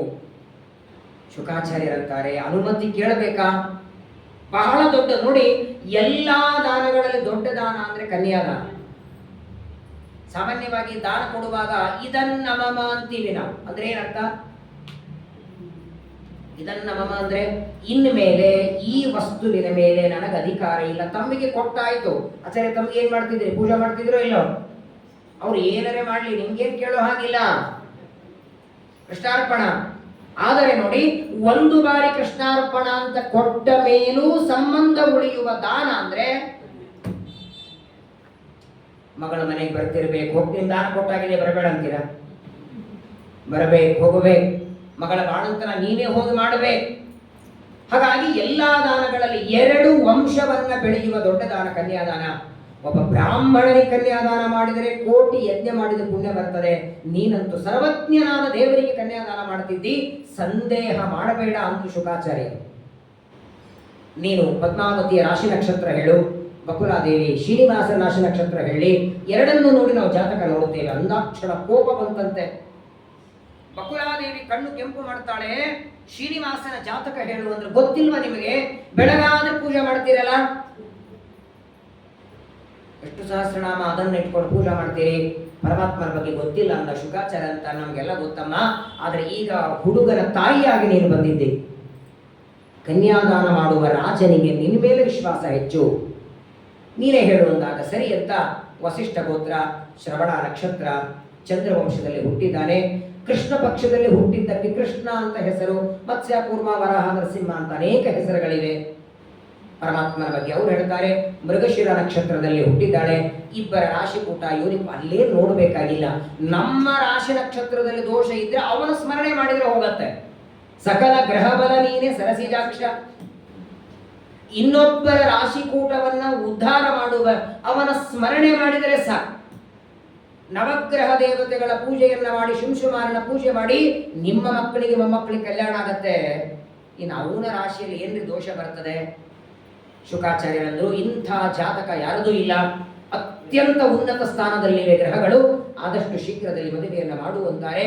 ಎಲ್ಲ ಮದುವೆಯ ವಿಚಾರಗಳನ್ನ ಮಾತಾಡಿಕೊಂಡು ಬಕುಲಾದೇವಿ ಬರಬೇಕು. ಶ್ರೀನಿವಾಸನಿಗೆ ಆಕಾಶರಾಜ ಅಂತಾನೆ, ಸ್ವಾಮಿ ಆಯಿತು. ಶುಕಾಚಾರ್ಯರಂತಾನೆ, ಕನ್ಯಾದಾನ ನಾನು ಮಾಡ್ತೇನೆ ಮಾಡುವಂತ ನೀವಂದ್ರೆ ಕನ್ಯಾ ಕೇಳೋದಕ್ಕೆ ತಾಯಿನೂ ಬಂದಿದ್ದಾಳೆ. ಆದ್ರೆ ನನ್ನ ಮಗಳನ್ನ ಕೊಡ್ತೇನೆ ನೀನು ಮಾಡ್ಕೋತೀವಿ ಇಲ್ಲೋ ಅಂತ ಅಳಿಯನಿಗೆ ಕೇಳಬೇಕಲ್ಲ. ಅಡೇನಂತೂ ಇನ್ನೂವರೆಗೆ ನೋಡೇ ಇಲ್ಲ. ನೋಡಿದ್ದು ಮಗಳು, ಅದು ಅಡವಿಯಲ್ಲಿ, ಅದು ಕಿರಾತ ರೂಪದಿಂದ ಕುದುರೆ ಮೇಲೆ ಬಂದಾಗ. ಹಾಗಾದರೆ ನನ್ನ ಮಗಳ ಮದುವೆಯನ್ನ ಮಾಡ್ಕೊಂತ ಅಳಿಯನಿಗೆ ನಾನು ತಿಳಿಸೋದೆ ಹೇಗೆ? ಶುಕಾಚಾರ್ಯರಂತಾರೆ, ಪತ್ರ ಬರೆದು ಕಳಿಸೋದು. ಪತ್ರದ ಮುಖಾಂತರ ನಿನ್ನ ಮನಸ್ಸಿನ ವಿಚಾರವನ್ನ ತಿಳಿಸುವಂದಾಗ ಆಕಾಶರಾಜ ಅಂತಾನೆ, ಕ್ಷಮಾ ಮಾಡಿ, ಸಂಬಂಧಿಕರಿಗೆ ಪತ್ರ ಬರೆಯೋದು ಗೊತ್ತಿದೆ, ದೇವರಿಗೆ ಹೆಂಗೆ ಪತ್ರ ಬರೆಯೋದು? ಗುರುಗಳಿಗೆ, ದೊಡ್ಡವರಿಗೆ ಪತ್ರ ಬರಿಬೇಕಾದರೆ ಯೋಗ್ಯವಾಗಿ ಬರಿಬೇಕು. ಸಾಮಾನ್ಯವಾಗಿ ಹಿಂದಿನ ಕಾಲದಲ್ಲಿ ಎಲ್ಲಾ ವಿಷಯಗಳನ್ನ ಪತ್ರದ ಮೂಲಕನೇ ತಿಳಿಸ್ತಿದ್ರು. ಅದು ಶುಭ ವಾರ್ತೆ ಇರಲಿ, ಅಶುಭ ವಾರ್ತೆ ಇರಲಿ, ಪತ್ರದ ಮೇಲೆ ಶ್ರೀಕಾರ ಇರಲಿಲ್ಲ ಅಂದ್ರೆ ಆ ಪತ್ರವನ್ನ ಮನೆಯಲ್ಲಿ ಓದ್ತಿರ್ಲಿಲ್ಲ ಅಂತೆ. ಎಲ್ಲ ಮನೆ ಕೆಲಸ ಮುಗಿಸ್ಕೊಂಡು ಸ್ನಾನಕ್ಕೆ 2 ಪಂಚ ತಗೊಂಡು ಮನೆ ಹೊರಗೆ ಬಂದು ಬಾಗಿಲ ಹಾಕಿ ಮನೆ ಹೊರಗೆ ಓದಬೇಕು. ಬೈ ಚಾನ್ಸ್ ಸೂತಕ ಇದ್ರೆ ಹೊರಗೆ ಹೋಗಕ್ಕೆ, ಸ್ನಾನಕ್ಕೆ ಒಳಗೆ ಹೋಗುವಾಗಿಲ್ಲ. ಇವಾಗ ಎಲ್ಲಿದೆ ಪತ್ರ ಹೇಳಿ? ಎಷ್ಟು ವಿಚಿತ್ರ ಅಂದ್ರೆ, ಇಲ್ಲಿ ಕುರ್ಚಿಯಿಂದ ನೀವು ಜಾರಿ ಅಂದ್ರೆ ಇಡೀ ಬೆಂಗಳೂರು ಗೊತ್ತಾಗ್ಬಿಡ್ತದೆ 2 ಕ್ಷಣ. ಪ್ರವಚನ ಕೂತಲ್ಲಿ ಕುರ್ಚಿಯಿಂದ ಜಾರಿದ್ರು. ಅವ್ರು ಇನ್ನು ಜಾರದವ್ರು ಎದ್ದು ಮ್ಯಾಲೂ ಕೂತಿರಂಗಿಲ್ಲ. ಏನ್ ಕಲಿಯುಗ ಎಷ್ಟು ಮುಂದುವರೆದಿದೆ, ಎಷ್ಟು ಚೆನ್ನಾಗಿತ್ತು ಆ ಕಾಲ. ಆದರೆ ನೋಡಿ, ಪತ್ರ ಬರಿಬೇಕಾದರೆ ಯೋಗ್ಯವಾಗಿ ವಿಚಾರದಿಂದ, ಅದೊಂದು ಗೊತ್ತಿರಬೇಕು ನಿಮಗೆ. ಒಬ್ಬ ವ್ಯಕ್ತಿ ತನ್ನ ಪತ್ರ ಬರಿಬೇಕಾಗಿತ್ತು ತಂದೆ ತಾಯಿಗೆ, ತನ್ನ ಸಂಸಾರದಲ್ಲಿರುವ ಕಷ್ಟಗಳನ್ನೆಲ್ಲ ಹೇಳ್ತಾನೆ. ಹೆಂಡತಿ ಜಾರಿ ಬಿದ್ದು ಹಾಸ್ಪಿಟ್ಲಿಗೆ ಸೇರಿಸಿದೆ ಅಲ್ಲ, ಮೊದಲನೇ ಮಗುವಿಗೆ ಏನೋ ತೊಂದರೆ ಆಯಿತು ಅಂತಾನೆ, ಮನೆಯಲ್ಲಿರುವ ಆಕಳಿಗೆ ಏನೋ ತೊಂದರೆ ಆಯಿತು. ಇಡೀ ಪತ್ರದೊಳಗದೆ ಮೇಲ್ಗಡೆ ಬರೆದಿದ್ದ ಎಲ್ಲ ಸುಖವಾಗಿದ್ದೇವೆ, ಪತ್ರಕ್ಕೆ ಸಂಬಂಧವೇ ಇಲ್ಲ. ಆದ್ರೆ ನೋಡಿ, ದೇವರಿಗೆ ಮದುವೆ ಪತ್ರ ಬರೆದವರು ಇಬ್ಬರೇ ಇದ್ದಾರೆ. ಒಂದು ರುಕ್ಮಿಣಿ ಕಲ್ಯಾಣದಲ್ಲಿ ಸಾಕ್ಷಾತ್ ರುಕ್ಮಿಣಿನೇ ಪತ್ರ ಬರೆದದ್ದು. ಆದರೆ ಆಕಾಶರಾಜ ಅಂತಾನೆ, ಕ್ಷಮಾ ಮಾಡಿ, ಪತ್ರದ ಮೂಲಕ ಮದುವೆ ವಿಚಾರ ಶ್ರೀನಿವಾಸನಿಗೆ ತಿಳಿಸ್ಬೇಕು. ಶ್ರೀನಿವಾಸನಿಗೆ ಪತ್ರ ಬರೆಯುವಷ್ಟು ಯೋಗ್ಯತೆಯೂ ನನ್ನ ಹತ್ರ ಇಲ್ಲ, ಅಷ್ಟು ಬುದ್ಧಿನೂ ಇಲ್ಲ. ಬೃಹಸ್ಪತ್ಯಾಚಾರ ಅಂತಾರೆ, ಒಂದು ಕೆಲಸ ಮಾಡು, ನಾನು ಹೇಳುತ್ತೇನೆ ಬರಿತಾ ಹೋಗು, ಹೇಳಿದ್ದಾದ್ರೂ ಬರೀಲಿ ಬರ್ತದಲ್ಲ, ಸರಿ ಅಂತ ಒಂದು ಪೆನ್ನು ನೋಟ್ಬುಕ್ ತಗೊಂಡಾನೆ. ಬರೆಸ್ತಾರೆ ನೋಡಿ, ಏನ್ ಪತ್ರ ಬರೆಸ್ತಾರೆ. ಶುಕಾಚಾರ್ಯರು ಬೃಹಸ್ಪತಿಗಳು ಸೇರಿ ಆಕಾಶರಾಜನಿಂದ ಪತ್ರ ಬರೆಸ್ತಾರೆ.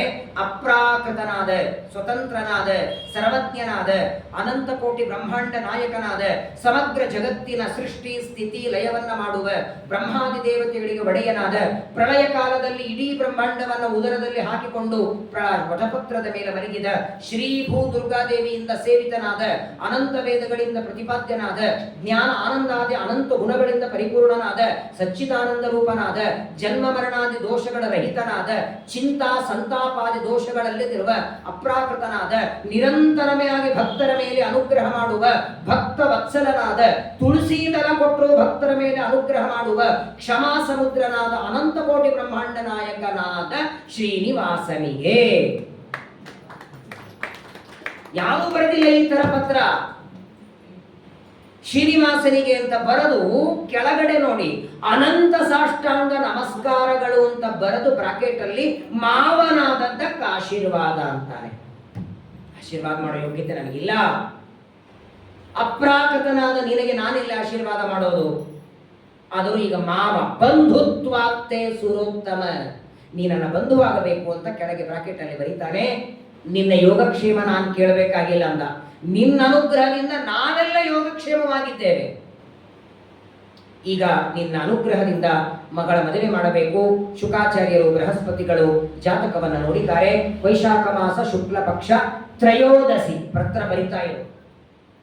ಚೈತ್ರ ಮಾಸ ಚೈತ್ರ ಶುಕ್ಲ ತ್ರಯೋದಶಿ ದಿನ ಪತ್ರದಲ್ಲಿ ಹೇಳ್ತಾನೆ, ವೈಶಾಖ ಮಾಸ ಶುಕ್ಲ ಪಕ್ಷ ದಶಮಿ ತಿಥಿ ಶುಕ್ರವಾರ ಸಾಯಂಕಾಲ ಗೋಧೂಳಿ ಮುಹೂರ್ತದಲ್ಲಿ ನನ್ನ ಮಗಳಾದ ಪದ್ಮಾವತಿಯ ಪಾಣಿಗ್ರಹಣವನ್ನ ಮಾಡಿ ನನ್ನ ರಾಜ್ಯವನ್ನ ಪ್ರಜೆಗಳನ್ನ ಉದ್ಧಾರ ಮಾಡು. ಈ ಮದುವೆಗೆ ಶುಕಾಚಾರ್ಯರು ಬೃಹಸ್ಪತಿಗಳೇ ಸಾಕ್ಷಿ ಇದ್ದಾರೆ. ಮದುವೆ ಕಾಲದಲ್ಲಿ ನಿನ್ನ ದರ್ಶನ ನಾನು ಮಾಡ್ಕೊಳ್ತೇನೆ ಅಂತ ಕೊನೆಗೆ ಆಕಾಶರಾಜ ಅಂತ ಪತ್ರ ಬರೀತಾನೆ. ಪತ್ರ ಏನೋ ಬರೆಸಿದ್ರು ಶುಕಾಚಾರ್ಯರು, ಒಯ್ದು ಡೆಲಿವರಿ ಮಾಡೋರು ಯಾರು? ಇವತ್ತಿನ ಹಂಗೆ ಡಬ್ಬಿ ಬಾಕ್ಸ್ಗಳಿದ್ದು ಹಿಂದಿದ್ದು ನೋಡಿ ಕೆಂಪು ಡಬ್ಬಿಗಳು.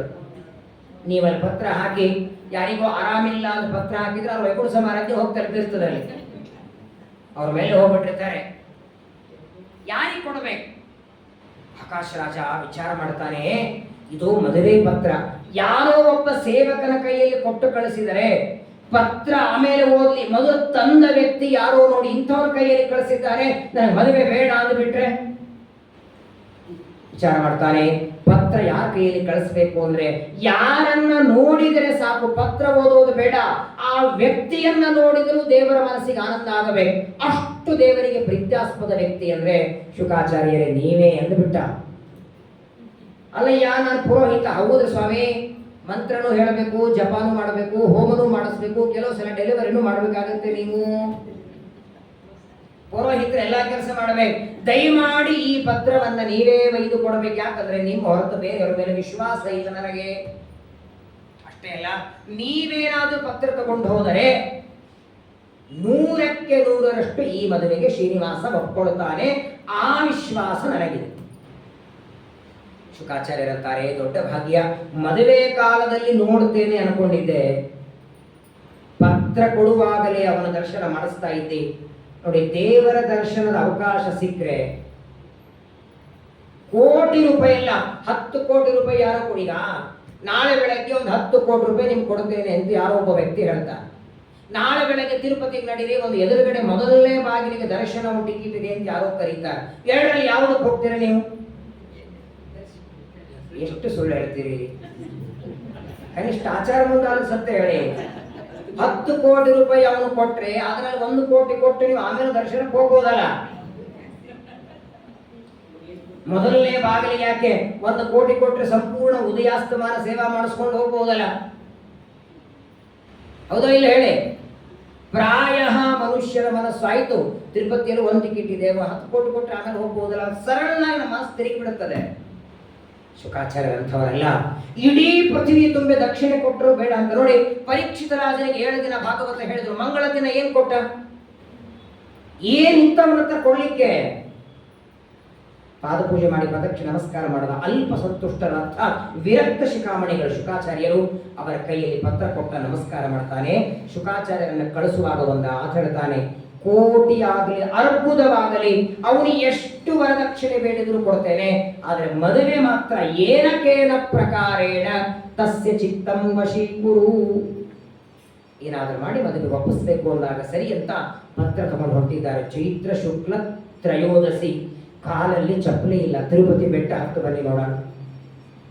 ಈಗಿನ ಇಷ್ಟು ಸೌಕರ್ಯ ಇದೆ, ಮೇಲ್ಗಡೆ ಛಾವಣಿ ಇದೆ. ಶುಕಾಚಾರ್ಯ ಹೋಗುವಾಗ ಏನಿತ್ತು ಹೇಳಿ? ಪೌಟಿಗಿನೂ ಇರಲಿಲ್ಲ, ಕಲ್ಲು. ಚೈತ್ರ ಮಾಸದ ಬಿಸಿಲು, ಕಾಲಲ್ಲಿ ಪಾದುಕೆ ಇಲ್ಲ, ತಲೆ ಮೇಲೆ ಬಟ್ಟೆ ಇಲ್ಲ. ತಲೆ ಮೇಲೆ ಇಟ್ಕೊಂಡಿದ್ದಾರೆ ಶುಕಾಚಾರ್ಯರು ಪತ್ರವನ್ನ. ನಾರಾಯಣಪುರದಿಂದ ವೆಂಕಟಾಚಲವರೆಗೆ ಬರೆಗಾಲಿಂದ ನಡೀತಿದ್ದಾರೆ. ಪರಮಾತ್ಮ ತನ್ನ ಆ ಹುತ್ತಿನಲ್ಲಿ ಶುಕಾಚಾರ್ಯ ಬರೋದನ್ನು ಗಮನಿಸಿ ಓಡಿ ಬಂದ ಅಂತೆ. ನೋಡಿ, ಸಾಮಾನ್ಯವಾಗಿ ನಮ್ಮ ಮನೆಗೆ ಅತಿಥಿಗಳು ಬಂದ್ರೆ ನಾವು ಬನ್ನಿ ಬನ್ನಿ ಸ್ವಾಗತ ಎಲ್ಲಿ ಮಾಡ್ತೇವೆ? ಅಲ್ಲ, ಅವರು ಎಲ್ಲಿಂದ ಬರ್ತಾರೆ ಅಲ್ಲಿ ಹೋಗಿ ಅಲ್ಲಿಂದ ಬನ್ನಿ ಎಂದು ಸ್ವಾಗತ ಮಾಡಿ ಕರ್ಕೊಂಡು ಬರ್ಬೇಕಂತೆ. ಏರ್ಪೋರ್ಟಿಗೆ ಹೋಗಿಯೋ, ಬಸ್ ಸ್ಟ್ಯಾಂಡಿಗೆ ಹೋಗಿಯೋ, ರೈಲ್ವೆ ಸ್ಟೇಷನ್ಗೆ ಹೋಗಿಯೋ, ಮೊದಲನೇ ಕರ್ಕೊಂಡು ಬರೋದು ಅಲ್ಲಿಂದ, ಆಮೇಲೆ ಕಳಿಸ್ಬೇಕು ಅಲ್ಲಿವರೆಗೆ ಹೋಗಿ. ಶುಕಾಚಾರ್ಯರ ದೂರದಲ್ಲಿ ಕಂಡ್ರೆ ಓಡಿ ಬಂದ. ಶುಕಾಚಾರ್ಯರನ್ನ ಕೈ ಹಿಡಿದು ಸ್ವಾಗತ ಮಾಡಿ ಕರ್ಕೊಂಡು ಬರ್ತಾನೆ. ನೋಡ್ತಾರೆ ಕಾಲೆಲ್ಲ ಏನಾಗಿರಬೇಕು. ಆದರೆ ನೋಡಿ, ಶುಕಾಚಾರ್ಯರಿಗೆ ಅಷ್ಟು ಬಿಸಿಲಲ್ಲಿ ಕಾಲಲ್ಲಿ ಚಪ್ಪಲಿ ಪಾದುಕೆ ಇಲ್ಲದೆ ಬಂದರು ಎಳ್ಳಷ್ಟು ದುಃಖ ಆಗಿರಲಿಲ್ಲ. ಯಾಕಂದ್ರೆ ಅವರು ಹೊರಟದ್ದು ದೇವರ ಸೇವೆಗೆ. ಯಾವಾಗಲೂ ನೋಡಿ, ನಮಗ ಬೇಕಾದವರಿಗೆ ನಾವೇನೋ ಮಾಡಬೇಕಾಗಿದ್ರೆ ದುಃಖ ಆಗಲ್ಲ. ನಿಮಗೆ ಬಹಳ ಬೇಕಾದವರು 3 ಕಿಲೋಮೀಟರ್ ದೂರದಲ್ಲೇ ಇರಲಿ, ಅವ್ರಿಗೆ ಮಡಿಯಿಂದ ಪಾಯಸ ಕೊಡು ಅಂದ್ರೆ ಕೊಡ್ತಿರೋ ಇಲ್ಲ. ಅದೇ ಬೇಡ ಆದವ್ರ ಪಕ್ಕದ ಮನೆಗೆ ಇದ್ರೆ ಅಲ್ಲೂ ಹೋಗ್ಬೇಕಾ? 3ನೇ ಮನೆ ದಾಟಿದ್ರೆ ಅವ್ರ ಮನೆ ಇರ್ತದೆ, ಬೇಡ ಅನಿಸ್ತದೆ. ದೇವರ ಸೇವೆಗೆ ಬಂದ ಶುಕಾಚಾರ್ಯರಿಗೆ ದಣಿವೂ ಆಗಲಿಲ್ಲ ಅಂತೆ. ಅಷ್ಟು ಬಿಸಿಲಲ್ಲಿ ಬಂದದ್ದು ಆಯಾಸ ಆಗಲಿಲ್ಲ ಅಂತೆ. ದೇವರ ದರ್ಶನ ಮಾಡ್ಕೊಂಡಿದ್ದಾರೆ. ಶ್ರೀನಿವಾಸ ಅಂತಾನೆ, ಸ್ವಾಮಿ ನನ್ನ ಕೆಲಸ ಆಯಿತೋ ಇಲ್ಲೋ ಅಂದ. ಕಾರ್ಯಂ ಮದೀಯಂ ಪಕ್ವಂಬ. ಶುಕಾಚಾರ್ಯರಂತಾರೆ, ಅದೆಷ್ಟು ಜನ್ಮಗಳ ಪುಣ್ಯ ಆಕಾಶರಾಜ ಮಾಡಿದ್ದು, ನಿನಗೆ ಕನ್ಯಾದಾನ ಮಾಡೋ ಭಾಗ್ಯ ಸಿಕ್ಕಿದೆ. ಆಕಾಶರಾಜ ಪತ್ರ ಕೊಟ್ಟಿದ್ದಾನೆ. ಪರಮಾತ್ಮ ಪತ್ರ ಓದ್ತಾನೆ. ಶುಕ್ಲ ಪಕ್ಷ ತ್ರಯೋದಶಿ ತಾನು ಅವಶ್ಯವಾಗಿ ಬರ್ತೇನೆ ಅಂತ ಹೇಳಿದ. ಶುಕಾಚಾರ್ಯರು ಅಷ್ಟು ದೂರದಿಂದ ಪತ್ರ ತೆಗೆದಾರೆ. ಏನಾದ್ರು ಕೊಡಬೇಕಲ್ಲ ಅವರಿಗೆ. ಈ ಆರಾಧನೆಗಳಲ್ಲಿ ಸೇವಾ ಮಾಡಿದವರಿಗೆ ಕೊಡ್ತಾರಲ್ಲ, 1000 ರೂಪಾಯಿ ಕೊಟ್ಟವರಿಗೆ ಶಾಲೆ ಹಚ್ಚುತ್ತಾರೆ, 2000 ಕೊಟ್ಟರೆ ಅವ್ರ ಜೊತೆಗೆ ಇನ್ನೇನು ಕೊಡ್ತಾರೆ, 5000 ಕೊಟ್ಟರೆ 10,000 ಕೊಟ್ಟರೆ ಇಲ್ಲೇನಿಲ್ಲ. ಬರೇಗಾಲಲ್ಲಿ ಶುಕಾಚಾರ್ಯ ಪತ್ರ ತಂದಿದ್ದಾರೆ. ಏನು ಕೊಡಬೇಕು? ಬಾಲೊಂದು ಶಾಲೆ ಹಚ್ಚಿ ಮಂತ್ರಾಕ್ಷತೆ ಕೊಡ್ಬೇಕಾ? ಏನ್ ಕೊಟ್ಟ ಶುಕಾಚಾರ್ಯರಿಗೆ? ಇದಮಾಪ ಶುಕೋಪಿ ಲಾಲನಂ ನ ಸಮಗ್ರಂ ಜಗದಾಂ ಪಿತು ಪಿತು. ಪರಮಾತ್ಮ ಲಕ್ಷ್ಮೀದೇವಿಯ ನಂತರದಲ್ಲಿ ಹನುಮಂತ ದೇವರಿಗೆ, ವೇದವ್ಯಾಸರು ಮಧ್ವಾಚಾರ್ಯರಿಗೆ ತಮ್ಮ ದೇಹದ ಆಲಿಂಗನ, ಅದರ ನಂತರದಲ್ಲಿ ದೇವತೆಗಳಲ್ಲಿ ಮೊಟ್ಟ ಮೊದಲನಿಗೆ ಆಲಿಂಗನ ಪಡೆದವರು ಅಂದ್ರೆ ಶುಕಾಚಾರ್ಯರೊಬ್ಬರೇ. ಶ್ರೀನಿವಾಸ ಶುಕಾಚಾರ್ಯರನ್ನು ಆಲಿಂಗನ ಮಾಡಿಕೊಂಡ. ತನ್ನ ದೇಹದ ಆಲಿಂಗನಕ್ಕಿಂತಲೂ ದೊಡ್ಡ ಉಡುಗೊರೆ ಇನ್ನೊಂದಿಲ್ಲ. ಏನ್ ಶುಕಾಚಾರ್ಯ ಭಾಗ್ಯ ನೋಡಿ. ಸಮಗ್ರ ಭಾಗವತ ಉಪದೇಶ ಮಾಡಿದ ಗುರುಗಳು ಶುಕಾಚಾರ್ಯರಿಗೆ ಆಲಿಂಗನ ಮಾಡಿಕೊಂಡ.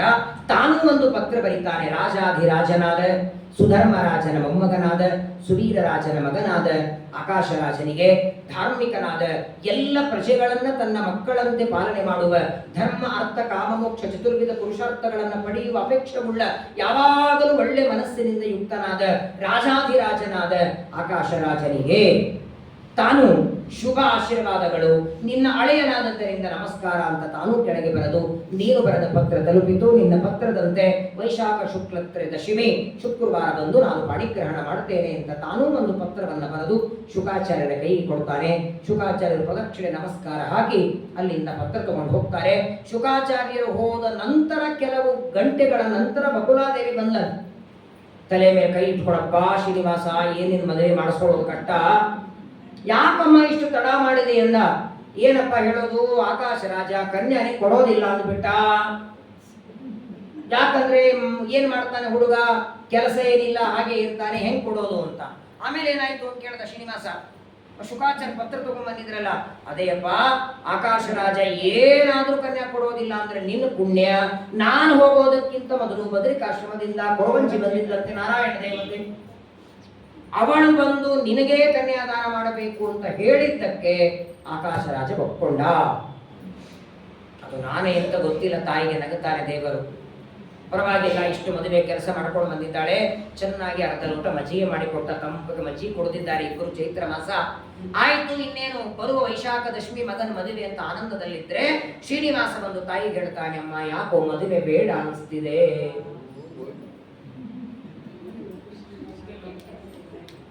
ಮದುವೆ ಮಾಡ್ಕೊಳ್ಳೋದು ನನಗೆ ಇಚ್ಛೆ ಇಲ್ಲ, ಬೇಡ ಅನಿಸ್ತಿದೆ. ಯಾಕೆ, ಏನಾಯಿತು ಅಂದ್ರೆ ಯಯೋರೇವ ಸಮಂ ವಿತ್ತಂ ಯಯೋರೇವ ಸಮಂ ವಯಃ ತಯೋರ್ವಿವಾಹೋ ಮೈತ್ರಿ ಚ ನೋತ್ತಮಾಧಮಯೋ ಕ್ವಚಿತ್. ಪ್ರಪಂಚದೊಳಗೆ ಇಬ್ಬರಲ್ಲಿ ನೆಂಟಸ್ತನ ಬೆಳಿಬೇಕು ಅಥವಾ ಗೆಳತನ ಬರಬೇಕು ಅಂದ್ರೆ ಸಮಾನರಿದ್ದವರಲ್ಲಿ ಬಂಧುಗಳಿರುವ ಅವನಿಗೂ ಬಂಧುಗಳೇ ಇಲ್ಲದಿರುವ ನನಗೂ ಹೆಂಗಮ್ಮ ಸಂಬಂಧ ಆಗತ್ತೆ? ಕೋಟ್ಯಾಧಿಪತಿಯ ನನ್ನ ಹತ್ರ ಏನಿದೆ ಒಂದು ಗುಡಿಸಲು. ನಾಳೆ ಹುಡುಗರ ಕಡೆ ಎಷ್ಟು ಜನ ಬರ್ತಾರೆ ವರ ಪೂಜೆಗೆ, ಹಿಂದಿನ ದಿನ ಊಟಕ್ಕೆ, ಮಾರನೇ ದಿನ ಊಟಕ್ಕೆ ಅಂತ ಆಕಾಶರಾಗ ಕೇಳಿದ್ರೆ ನಾನು ನಮ್ಮ ತಾಯಿ ಇಬ್ಬರೇ ಬರ್ತೀವಿ ಅನ್ನೋದ? ಒಂದು ತಂಗಿ ದಾನ ತಗೊಳಕ್ ಹೋದ್ರೆ 4 ಜನ ಹಿಂದೆ ಬಂದಿರ್ತಾರೆ. ಕನ್ಯಾದಾನ ಮದುವೆಗೆ ನೀನು ಬಿಟ್ರೆ ನನಗೆ ಯಾರಿಲ್ಲ, ನನಗೆ ಬಿಟ್ರೆ ನಿನಗೆ ಯಾರಿಲ್ಲ. ಸಾವಿರಾರು ಜನ ಬಂಧುಗಳಿರುವ ಅವನಿಗೂ ಬಂಧುಗಳಿಲ್ಲದಿರುವ ನನಗೆ ಹೆಂಗಮ್ಮ ಮದುವೆ? ನೋಡು, ಇನ್ನೇನು ಬಹಳ ಕಾಲ ಮಿಂಚಿಲ್ಲ. ಅದೇ ವೈಶಾಖ ಶುಕ್ಲ ತ್ರಯೋದಶಿ ಪದ್ಮಾವತಿಯನ್ನು ಇನ್ನು ಯಾರಿಗೋ ಕೊಟ್ಟು ಮದುವೆ ಮಾಡು ಅಂತ ಹೇಳು. ಕುಲಾದೇವಿ ಅಂತಾಳೆ, ವೇದಗಳು ನಿನ್ನನ್ನು ಋತಂ ವದಿಷ್ಯಾಮಿ ಸತ್ಯಂ ವದಿಷ್ಯಾಮಿ ಅಂತವೆ, ಎಂದೆಂದಿಗೂ ನೀ ಸುಳ್ಳು ಮಾತಾಡಲ್ಲ ಅಂತವೆ. ಆದರೆ ಎಂತ ಸುಳ್ಳು ಮಾತಾಡ್ತಿ? ನನಗೆ ಯಾರಿದ್ದಾರೆ ಬಂಧುಗಳು ಅಂತೆಯಲ್ಲ, ನಿನ್ನ ಮಗ ಬ್ರಹ್ಮ ಇಲ್ವಾ? ಮಗ ಬ್ರಹ್ಮ, ಇನ್ನೊಬ್ಬ ಮಗ ವಾಯು, ಭಾರತಿ, ಸರಸ್ವತಿ, ಗರುಡ, ಶೇಷ, ರುದ್ರ, ಮಕ್ಕಳು, ಮೊಮ್ಮಕ್ಕಳು, ಮರಿಮೊಮ್ಮಕ್ಕಳು, 14 ಲೋಕ ಬ್ರಹ್ಮಾಂಡ ನಿನ್ನ ಮನೆ. ಅವರನ್ನೆಲ್ಲ ಕರೆಸು, ಭೂಮಿಗೆ ಬರಲಿ. ಇದೊಂದು ನಿಮಿತ್ತದಿಂದ ಆಕಾಶರಾಜನಿಗೆ ಗೊತ್ತಾಗಲಿ ನಿನ್ನ ಬಳಗ ಎಷ್ಟಿದೆ ಅಂತ. ಈಗಿಂದೀಗ 2 ಪತ್ರವನ್ನು ಬರೆಯಂದಾಗ, ಒಂದು ಪತ್ರವನ್ನು ಬ್ರಹ್ಮದೇವರಿಗೆ, ಅದನ್ನು ಗರುಡ ದೇವರ ಕೈಯಲ್ಲಿ ಕೊಡ್ತಾರೆ. ಇನ್ನೊಂದು ಪತ್ರ ರುದ್ರದೇವರ ಕೈಗೆ ಕೊಡೋದಕ್ಕಾಗಿ ಶೇಷದೇವರಿಗೆ ಕೊಟ್ಟು 2 ಪತ್ರಗಳನ್ನು ಕೊಟ್ಟು ಕಳಿಸ್ತಾರೆ. ಬ್ರಹ್ಮದೇವರು ಸತ್ಯಲೋಕದಲ್ಲಿ ಜಪ ಮಾಡ್ತಾರೆ, ಗರುಡದೇವರು ಬಂದು ನಮಸ್ಕಾರ ಮಾಡ್ತಾರೆ. ಬ್ರಹ್ಮದೇವರಂದ್ರೆ, ಏನಪ್ಪ ಗರುಡ, ಬಹಳ ದಿನ ಆಯಿತು ಬಂದೇ ಇಲ್ಲಲ್ಲ, ಎಲ್ಲಿ ನಮ್ಮ ತಂದೆ ಅಂದರು. ನಾರಾಯಣ ಎಲ್ಲಿದ್ದಾನೆ ಎಂದಾಗ, ಪರಮಾತ್ಮ ವೈಕುಂಠ ಲೋಕ ಬಿಟ್ಟು ವೆಂಕಟಾಚಲದಲ್ಲಿದ್ದಾನೆ. ಈಗ ನಾಳೆ ವೈಶಾಖ ಶುದ್ಧ ದಶಮಿ, ಶ್ರೀನಿವಾಸನ ಮದುವೆ ಇದೆ, ಆ ಮದುವೆಯ ಪತ್ರ ತಗೊಂಡು ಬಂದಿದ್ದೇನೆ. ಏನು ಆನಂದ ನೋಡಿ. ಪ್ರಾಯ ಜಗತ್ತಿನೊಳಗೆ ಮಕ್ಕಳ ಮದುವೆಯಲ್ಲಿ ತಂದೆ ತಾಯಿಗಳು ಪುಣ್ಯಾವಚನ ಕೂತಿರ್ತಾರೆ. ತಂದೆ ತಾಯಿಗಳ ಮದುವೆಯಲ್ಲಿ ಮಗ ಸೊಸೆ ಪುಣ್ಯಾವಚನ ಕೂತಿರೋದು ದೇವರ ಮದುವೆಯಲ್ಲಿ ಮಾತ್ರ. ಮದುವೆ ಮಾಡಿಕೊಳ್ಳೋದು ಶ್ರೀನಿವಾಸ, ಪುಣ್ಯಾವಚನಕ್ಕೆ ಬ್ರಹ್ಮ ಸರಸ್ವತಿಯರು. ಅದಕ್ಕಾಗಿ ಹೇಳೋದಲ್ಲ, ತಿಳಿಯದು ನಿನ್ನಾಟ. ಯಾವಾಗ ಯಾರನ್ನ ಮಗ ಮಾಡ್ಕೊಳ್ತಾನೆ, ಮೊಮ್ಮಗ ಮಾಡ್ಕೊಳ್ತಾನೆ. ರುದ್ರದೇವರು ಮೊಮ್ಮಗ, ಆದ್ರೆ ಅವರನ್ನೇ ಮಗ ಮಾಡಿಕೊಂಡ ಶುಕಾಚಾರ್ಯರಾಗಿ ಬ್ರಹ್ಮದೇವರಿಗೆ ಪತ್ರ ಕೊಟ್ಟಿದ್ದಾರೆ. ಗರುಡದೇವರು, ಶೇಷದೇವರು ರುದ್ರದೇವರಿಗೆ ಪತ್ರ ಕೊಡ್ತಾರೆ. ಬ್ರಹ್ಮದೇವರು ಪತ್ರ ಓದಿ ತಮ್ಮ ದ್ವಾರಪಾಲಕರನ್ನ ಕರೀತಾರೆ, ವಾದ್ಯಗಳನ್ನ ಬಾರಿಸ್ರಿ ಅಂತಾರೆ. ನೋಡಿ, ಬ್ರಹ್ಮದೇವರ ಸಭೆಯಲ್ಲಿ ವಾದ್ಯಗಳ ಬೇರೆ ಬೇರೆ ಇರ್ತವೆ. ಪೂಜಾ ಕಾಲದಲ್ಲಿ ವಾದ್ಯ ಬೇರೆ, ಬ್ರಹ್ಮದೇವರು ಏನಾದರೂ ಅನೌನ್ಸ್ ಮಾಡೋರಿದ್ರೆ ವಾದ್ಯ ಬೇರೆ, ಬ್ರಹ್ಮದೇವರು ಪ್ರಯಾಣಕ್ಕೆ ಹೊರಟ್ರೆ ವಾದ್ಯ. ಆ ವಾದ್ಯ ನೋಡ್ಕೊಂಡೇ ಗೊತ್ತಾಗಬೇಕು ಪ್ರಜೆಗಳಿಗೆ. ಮದುವೆಯಲ್ಲಿ ಬೇರೆ, ಮುಂಜುವಿಗೆ ಬೇರೆ. ಬ್ರಹ್ಮದೇವ ಈ ವಾದ್ಯ ಬಾರಿಸಿದ್ರೆ ಓ ಬ್ರಹ್ಮದೇವರ ಪ್ರಯಾಣ ಎಲ್ಲೋ ಇದೆ. ವಾದ್ಯಗಳಿಂದಲೇ ಬ್ರಹ್ಮದೇವರ ಕಾರ್ಯಕ್ರಮ ಏನು ಅಂತ ಗೊತ್ತಾಗಬೇಕು. ನಮ್ಮಲ್ಲಿ ನೋಡಿ ಎಲ್ಲದಕ್ಕೂ ಒಂದೇ ವಾದ್ಯ, ಹೋದ್ರು ಅದೇ, ಇದ್ರು ಅದೇ, ಕಲ್ಯಾಣ ಮಾಡಿ ಮುಂಜುವಿಗೆ ಹೋದ್ರೆ ಅಲ್ಲಿ ಹೋಗಿ ಗೊತ್ತಾಗ್ತದೆ ಏನಿದೆ ಅಂತ. ಛಾಗಟೆ, ಶಂಖ, ಮೃದಂಗ, ತಾಳ. ನಾವು ಷೋಡಶ ಉಪಚಾರ ಪೂಜೆ ಮಾಡುವಾಗ ನಾನಾ ವಾದ್ಯಗಳನ್ನು ದೇವರಿಗೆ ಬಾರಿಸಬೇಕು. ಬ್ರಹ್ಮದೇವರು ಎಲ್ಲರಿಗೂ ಕರೆದು ಹೇಳ್ತಾರೆ, ವೆಂಕಟಾಚಲದಲ್ಲಿ ನಮ್ಮಪ್ಪ ಶ್ರೀನಿವಾಸನ ಮದುವೆ ಇದೆ, ನೀವೆಲ್ಲವೂ ಸಿದ್ಧರಾಗಿ. ಸರಸ್ವತಿಗೆ ಹೇಳ್ತಾರೆ, ವಾಯುದೇವರು ಭಾರತೀ ದೇವಿಗೆ ಹೇಳ್ತಾರೆ. ವಾಯುದೇವರು ಜಿಂಕೆ ಮೇಲೆ, ಬ್ರಹ್ಮದೇವರು ಹಂಸವಾಹನರಾಗಿ, ರುದ್ರದೇವರು ನಂದಿ ವಾಹನರಾಗಿ ಎಲ್ಲ ದೇವತೆಗಳು ಅಲಂಕಾರ ಮಾಡಿಕೊಂಡು ಹೊರಟಿದ್ದಾರೆ. ಎಲ್ಲಿಂದ? ಸತ್ಯಲೋಕ, ಮಹರ್ಲೋಕ, ಜನೋಲೋಕ, ತಪೋಲೋಕ, ಸ್ವರ್ಗಲೋಕ, ಒಂದೊಂದು ಲೋಕದಿಂದ ಬ್ರಹ್ಮದೇವರು ಇಳಿತಾರೆ. ಯಾವ ಲೋಕಕ್ಕೆ ಬ್ರಹ್ಮದೇವರು ಬರ್ತಾರೆ ಎಲ್ಲ ಕೇಳಬೇಕು. ಎಲ್ಲಿಗೆ ಬ್ರಹ್ಮದೇವರ ಪ್ರಯಾಣ? ವೆಂಕಟಾಚಲದಲ್ಲಿ ಶ್ರೀನಿವಾಸನ ಮದುವೆ ಇದೆ, ನೀವು ನಡೀರಿ. ವಿಚಾರ ಮಾಡಿ, ಒಂದು 8 ಜನ ಮನೆಗೆ ಊಟಕ್ಕೆ ಬರ್ತಾರಂದ್ರೆ ಗ್ರಹಣ ನಡೆದಿರ್ತದೆ. 7 ಲೋಕದಿಂದ ಜನ ಬರ್ತಿದ್ದಾರೆ. ಏನು ವ್ಯವಸ್ಥೆ ಹೇಗೆ ಮಾಡಬೇಕು? ಆ ಎಲ್ಲ ಬ್ರಹ್ಮದೇವರನ್ನು ಆರಂಭ ಮಾಡಿ ದೇವಾನು ದೇವತೆಗಳೆಲ್ಲ ಶ್ರೀನಿವಾಸನ ಮದುವೆಗೆ ಬರ್ತಾರೆ. ಅವರೆಲ್ಲ ಊಟದ ವ್ಯವಸ್ಥೆ, ಅವರ ಇರುವ ವ್ಯವಸ್ಥೆ, ಅದರ ಜೊತೆಗೆ ಹಿಂದಿನ ದಿನ ಆಗಬೇಕಾದ ವರಪೂಜೆ. ಸಾಮಾನ್ಯವಾಗಿ ಹಿಂದೆಲ್ಲ ಮದುವೆಗಳು ಎಷ್ಟು ದಿನ ಮಾಡ್ತಿದ್ರು ಹೇಳಿ? 7 ದಿವಸ, 7 ದಿನ ಮದುವೆ. ಸೀಮಂತ ಒಂದು ದಿನ, ವಾಗ್ನಿಶ್ಚಯ ಒಂದು ದಿನ, ವರಪೂಜೆ ಒಂದು ದಿನ, ವಾಗ್ದಾನ ಒಂದು ದಿನ, ಕನ್ಯಾದಾನ ಒಂದು ದಿನ, ಅಕ್ಷತಾರೋಪಣ ಒಂದು ದಿನ, ಲಾಜ ಹೋಮ ಒಂದು ದಿನ, ಮಾಂಗಲ್ಯ ಬಂಧನ. ಹೀಗೆ 7 ದಿನ ಮದುವೆ ಮಾಡೋರು.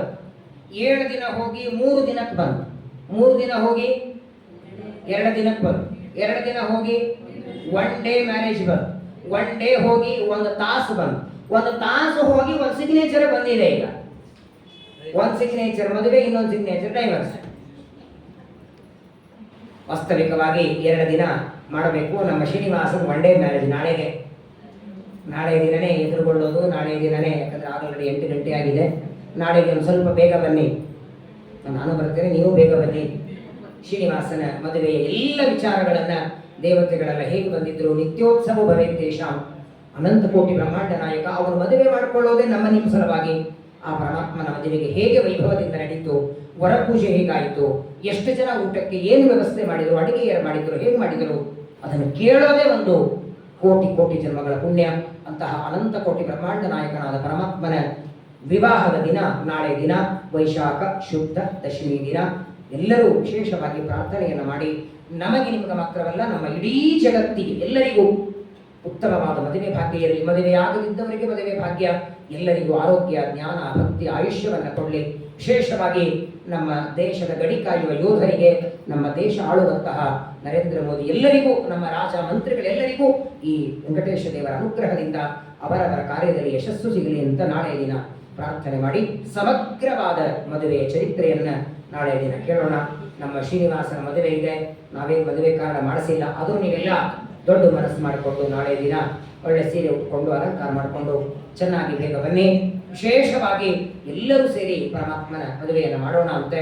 ವಾಸ್ತವಿಕವಾಗಿ ದೇವರ ಮದುವೆ ದೇವತೆಗಳೆಲ್ಲ ಮಾಡ್ತಾರೆ, ಅವರು ಹೀಗೆ ಮಾಡಿದರು ಅಂತ ಸ್ಮರಣೆ ಮಾಡಿ ಅದನ್ನು ಪ್ರವಚನದಲ್ಲಿ ಶ್ರವಣ ಮಾಡೋ ಭಾಗ್ಯ ದೇವರು ಕೊಟ್ಟಿದ್ದಾನೆ. ನಾಳೆ ದಿನ ಈ 4-5 ದಿನಗಳಿಂದ ನಡೆದ ಪ್ರವಚನದ ಮಂಗಲ ಮಹೋತ್ಸವ ಜೊತೆಗೆ ಶ್ರೀನಿವಾಸನ ಕಲ್ಯಾಣ ಮಹೋತ್ಸವ ಎರಡನ್ನೂ ನಾಳೆ ದಿನ ಆಚರಣೆ ಮಾಡಿ ಶ್ರೀನಿವಾಸನ ಅನುಗ್ರಹ ಎಲ್ಲರ ಮೇಲಾಗಲಿ ಅಂತ ಪ್ರಾರ್ಥನೆ ಮಾಡೋಣ. ಭಾರತೀಯ ರಮಣ ಮುಖ್ಯ ಪ್ರಾರ್ಥನೆ. ಶ್ರೀಕೃಷ್ಣಾರ್ಪಣಮಸ್ತು. ಹರೇ ನಮೋ ಹರೇ ನಮೋ ಹರೇ